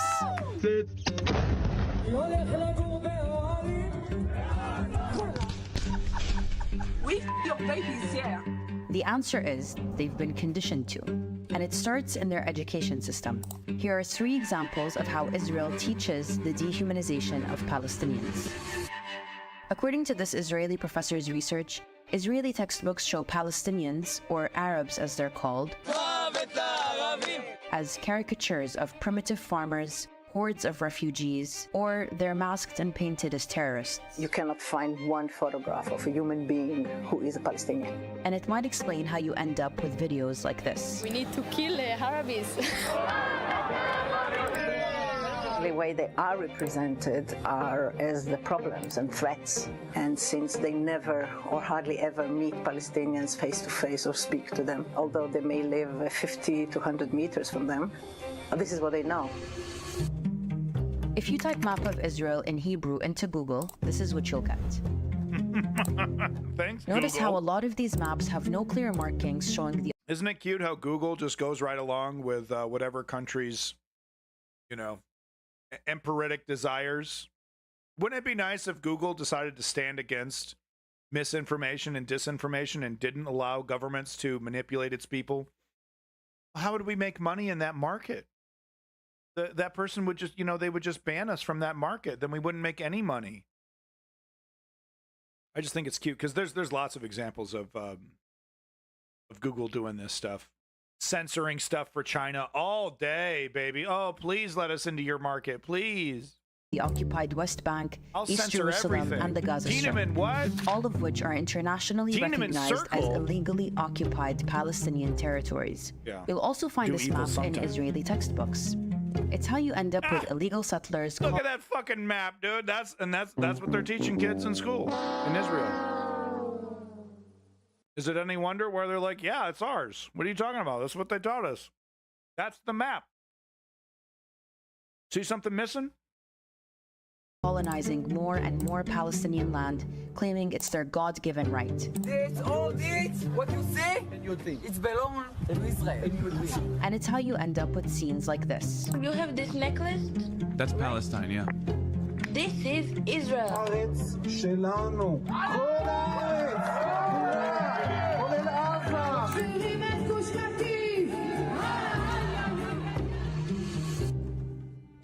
Students in Israel are taught about the Holocaust starting in nursery school all the way to the 12th grade. Part of that learning is looking at horrifying images, or exercises that encourage students to put themselves in the shoes of the victims and relate to the experience. The identification of students with the victims isn't a coincidence. It's an intentional policy by the Israeli Ministry of Education. It's how you end up with a society where, according to one Israeli professor, every Jewish Israeli citizen is a Holocaust survivor or a potential victim of future Holocaust-like events. The goal is traumatization and revenge, and not to let the fire of vengeance die out. However, this vengeance is not directed toward... So it's like I was saying, you know, the annihilation narrative, the victimhood narrative, these are linchpins for the justification of everything that we've seen. And that's why we see such strong and vociferous resistance to any kind of truth-telling about these fake narratives. Because the moment these narratives crumble, then all you have left are the crimes. The obvious colonization, settler colonization, the obvious apartheid state, that's all you have left. If you're not under that, in that existential fight for existence, none of it is justified, and then the crimes are all that remain. So that's, you know, oftentimes, because you see a lot of defenders of Israel get really, really defensive about the annihilation or victimhood narrative. And that's the big reason why. That's the foundation that this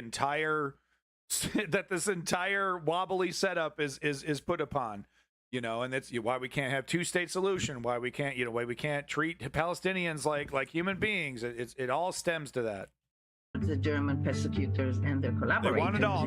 They've wanted it all since the beginning. Colonized subject who are Nazified. We showed this video. The fact that Palestinians had nothing to do with the Holocaust and that they are the ones currently being exterminated seems to be irrelevant. With this weaponization of the Holocaust, Zionism isn't seen for the settler colonial racist ideology that it is, but as the savior of the Jewish people. That's right. And it's this thinking and this fear that is weaponized to justify the violence of the Zionist state. That it must exist and do whatever is necessary to defend itself so that another Holocaust would never happen again. That's how you end up with videos like this. It is a terrorist organization which murders Jews because they're Jews. Once the Jewish people were defenseless, no longer. So why does this matter? Israelis spent 12 years in this education system, teaching them to dehumanize Palestinians and see them as people looking to eliminate Jews, not an oppressed, colonized people looking for freedom. And once they graduate, most Jewish Israelis will go straight to the military to do their 2 to 3 years of mandatory service, where they become the front lines of apartheid and occupation. That's how we end up with videos like this. Who is going to live in tents, Gaza? Air Force bombed the buildings down. So why do all this? Well, Israel can only exist as a Jewish state if it manages demographics to maintain a Jewish majority. And it does so by displacing, imprisoning, and murdering Palestinians routinely. And the only way to get Jews to participate in this is by convincing them that it's the only way for them to exist safely. Seeing Palestinians as people who want to live in peace and be free doesn't fit into that plan. That's right. Subscribe for more and support us on Patreon. No, not a single lie in that video. Not a single lie. And I really like how the video uses, examples from, Israeli textbooks, showing not this. Well, this is like official government documentation of the framework of their education system. But no, when they show, clips from the books themselves that children are reading, the work, the little pieces of homework, little work group, what do they call? Homework. God damn. Oh, there it is. Yeah, this stuff, the textbooks, right? So we see examples right here from Israeli textbooks. Not too many examples. I would have liked a few more, but it's only a 4-minute video, 5-minute video. And there's been a generation of Gazas educated by Hamas. I mean, that's where things get muddy. Is that where Hamas has any control, when they do try to teach, they'll horrible, they put it right in their charter, we exist for the destruction of Israel, that kind of shit. And it goes back to what I'm saying. It's counterproductive, and it's really tough. It puts the left in a really tough position where we need enough time to explain that Palestinians are human beings, that they're put in a tight situation, that they themselves are being held captive by Hamas in a certain way. And we gotta fit all that context and nuance into a 15-second reply, while some smarmy Israeli person just goes, but Hamas, oh, but Hamas, right? And the left here has to explain, well, it's a rather complicated situation. When you put an entire society into a corner, you're going to have elements of that society that's going to lash out in barbaric and horrific ways. You don't have full control over that. Oh, but Hamas. If they wanted to stop the bombings, they would tell Hamas to go bye-bye, because that's how it works, right? Right? We could, when Trump was in charge for that 4 years, we didn't like it. We could just tell him to go away, right? That's how that works. All right, but that's all the time I have today. So many other videos. Actually, I do have one last video that I wanted to show you. This absolutely hilarious comedy bit here. It's a little slow at first, but trust me, it's got one hell of a payoff. You're going to love this. I wanted to end on a nice note, on a funny note. So I thought I would show this. This one, pertains to COVID, so not much to do with Israel. But I hope you enjoy this, because I thought this was actually really funny. And, I didn't think of this either. But he's totally right. And you'll see what I mean in a second. The weirdest things to me about 2020 in general was, you know how there's bunker people? There are people that save up a bunch of money to build a bunker in different types. Some people build a bunker underground. Some people have a different location they're going to go to if things hit the fan and everything. Some people have like a whole site that they've built and stuff. And we've always, for years, for decades, made fun of them, right? It's something that started in the Cold War because they were so sure that the Russians were going to bomb us that they started to make bunkers, and it was a normal thing. Then, as those sort of fears started to disappear a little bit, it became less common. But then there were some people who were still like, guys, something's wrong. Some bad things could happen. So they made bunkers, but then they started making it with, you know, their personal wealth and everything. And we made fun of them all the time, you know? And then 2020 hits, global pandemic that affects everyone in every country. And almost all the bunker people were like, that shit ain't real.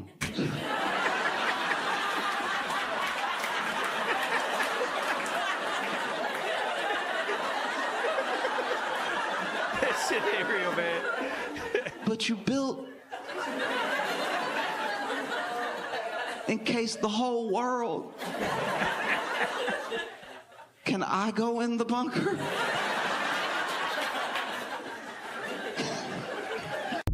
Yeah, that's really good stuff. Funny stuff. I thought that was really funny. Such a good point. All the bunker people. Oh, it's fake news. Fake news. We actually get the apocalyptic pandemic. And they're all like, that's not real. Didn't happen. All right, there you go. You know, try to end on something a little bit funnier than Gaza. Because it's such a, it's, you know,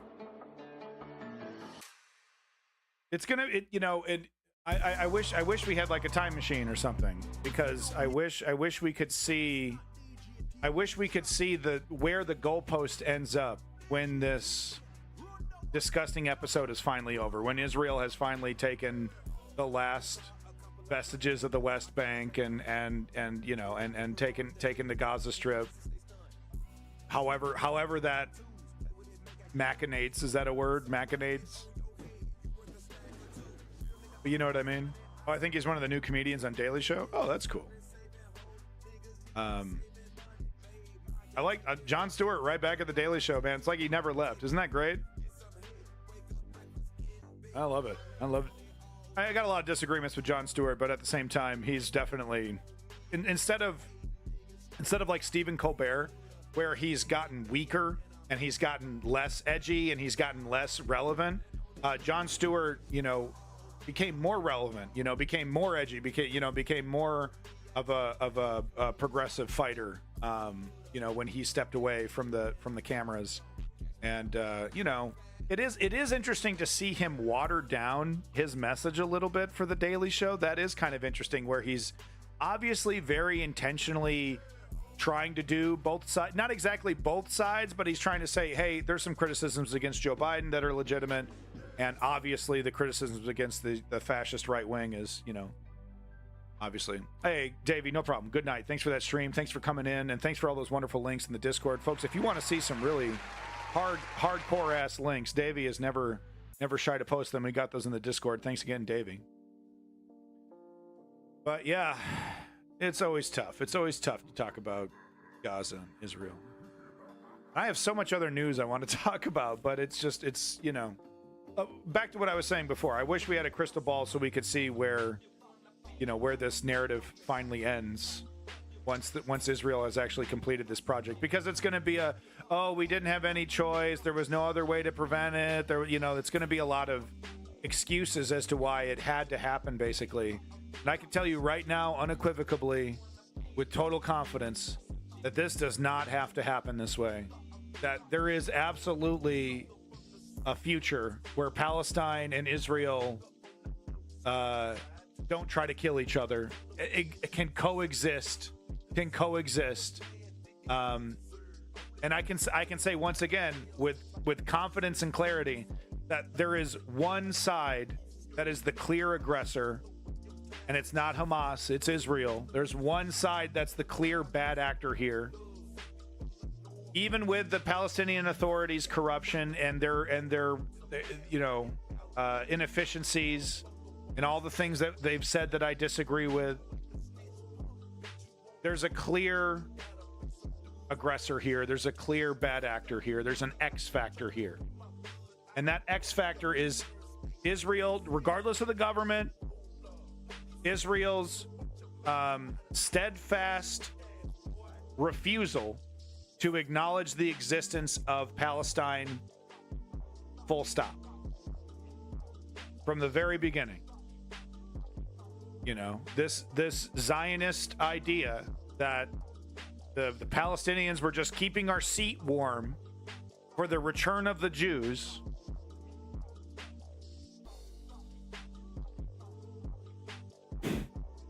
Putin admits there's no chance he can take Kharkiv. Yeah, so we'll be covering Ukraine tomorrow.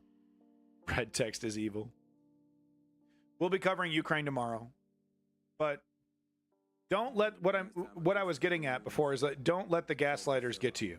Don't let the gaslighters try to tell you, try to convince you that this is the both sides, that this is somehow the fault of the Palestinians. There's a clear aggressor here. There's an X factor. There's a clear bad actor.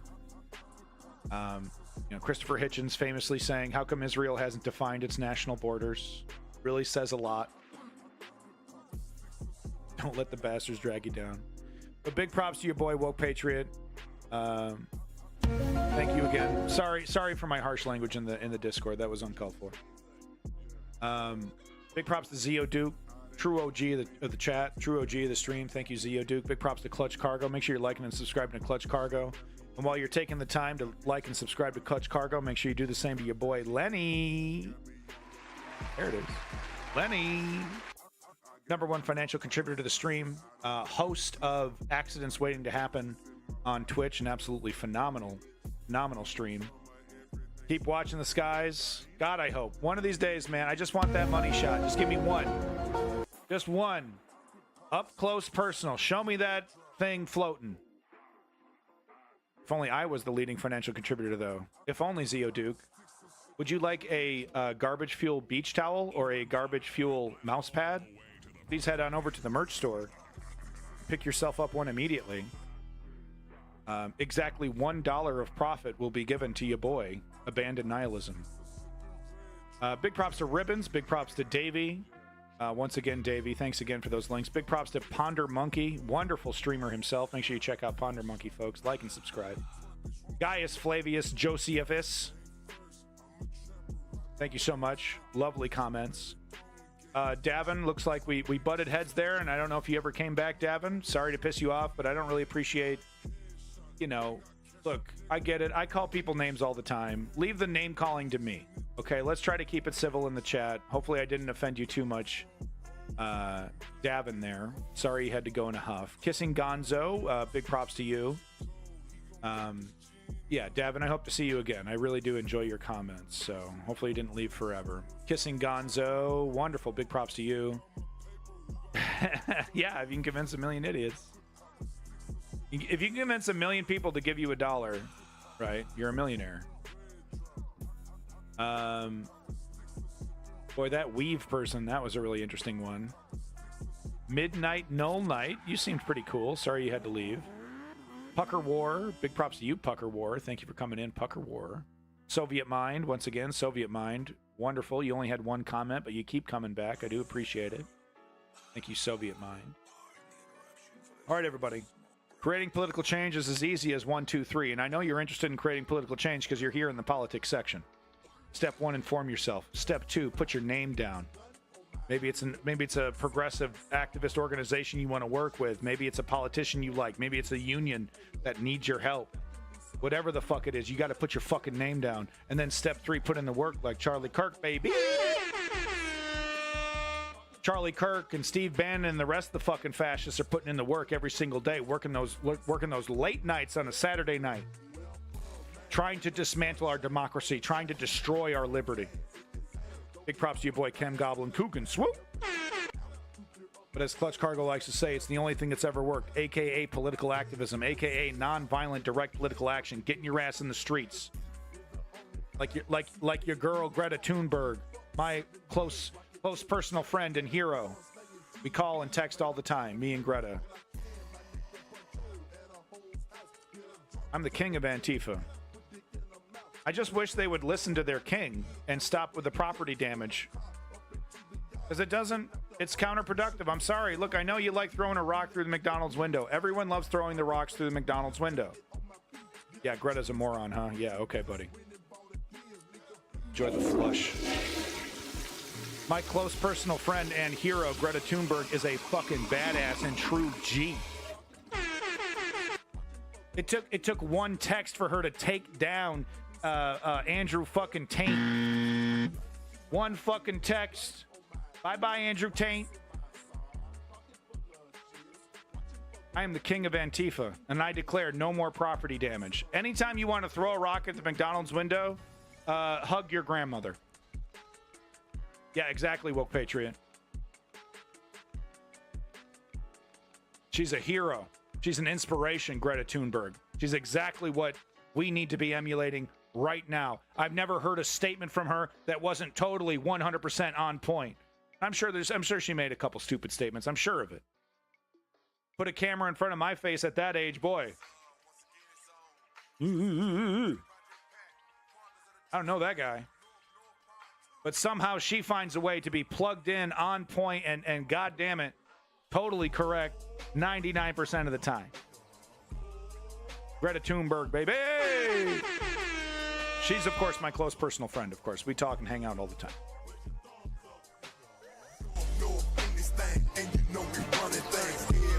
Peace in that motherfucking Middle East and glory to the Ukrainian democracy. Props to my hero, Greta Thunberg. Star Trek, what are we talking about? Star Trek! Fuck Antifa, fuck you. Fuck anti-fascism, huh, Davey? Boy, that says everything about you, doesn't it, buddy? The one conservative I allow to stay in my chat has a problem with anti-fascism. Pretty fucking cute, Davey.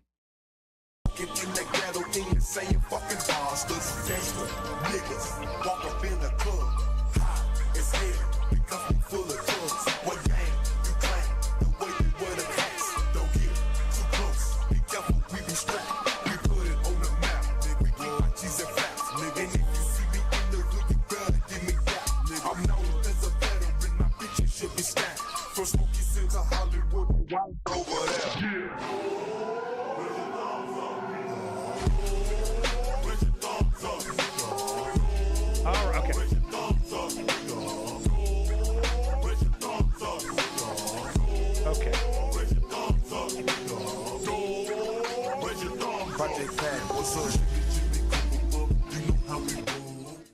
Trying to end the fucking stream.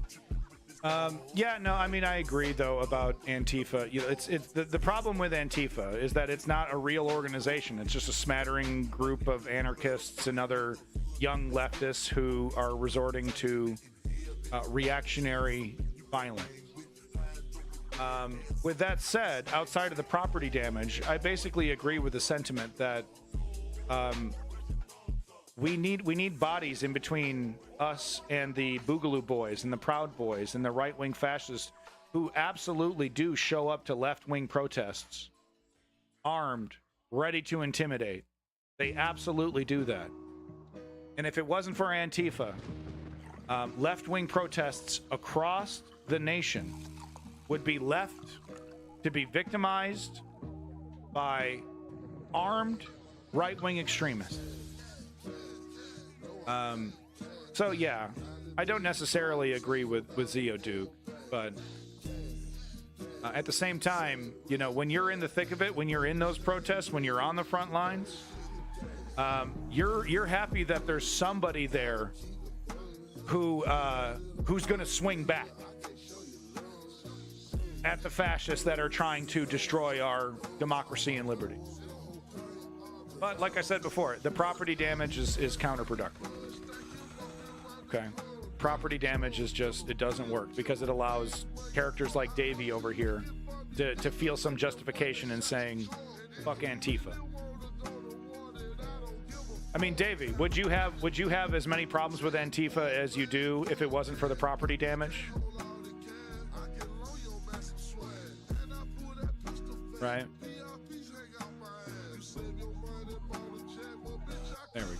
Gaza. Likely not. Yeah.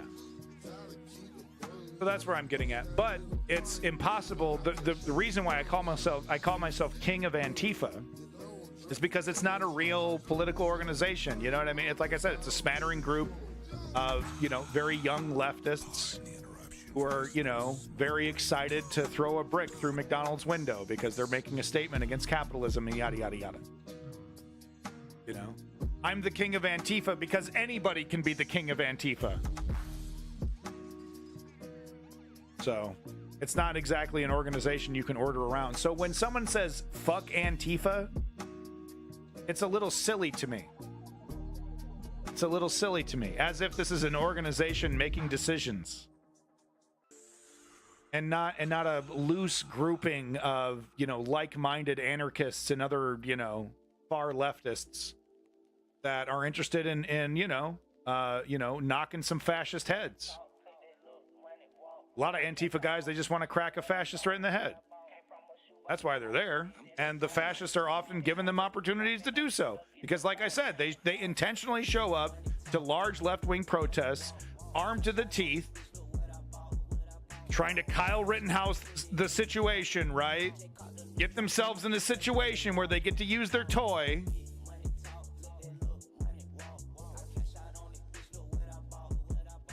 Yeah. But it's fine. I won't put words in Davey's mouth. He doesn't support anti-fascist behavior. He just doesn't support the caricature I don't know why I'm doing this. The caricature of Antifa, of extreme leftists that rob and steal and are more fascist than the fascists, which is absurd. It's honestly absurd. Okay. Some property damage and showing up to protests and trading blows with fascists doesn't make you more fascist than the fascist. Yeah, there's some social media presence. Yeah, but any fucking the group of apathetic and agnostics have a fucking Facebook page, have a fucking Twitter presence. It's not that difficult. It doesn't really mean you're a fully functioning operation with even a single manifesto, right? I mean, can you even say, Davey, with confidence that the Antifa has a strict code of conduct, a strict list of beliefs? Any schmuck at any time can put on a black bandana and call themselves Antifa. Okay? We all know that fascism is when you punch people. Obviously. All right. Okay. Hopefully, are we all good now? Fucking Davey. Fucking Davey, man. Tell you. Fuck Antifa.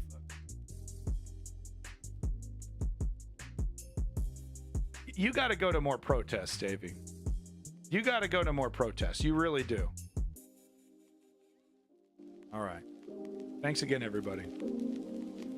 Hope you have a good day. Take care of yourself. Join Antifa, the well-funded organization.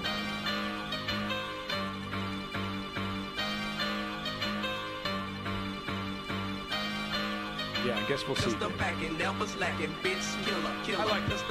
I like you, Davey, but your insistence on being wrong is fascinating.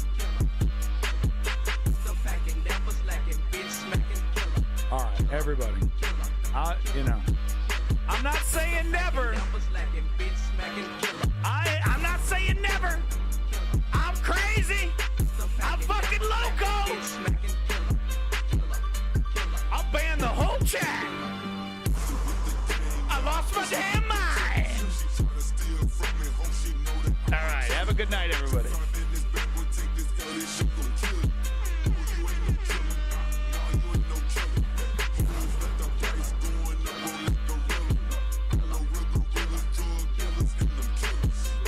Props to you young leftists. Greta Thunberg, props to you young leftists.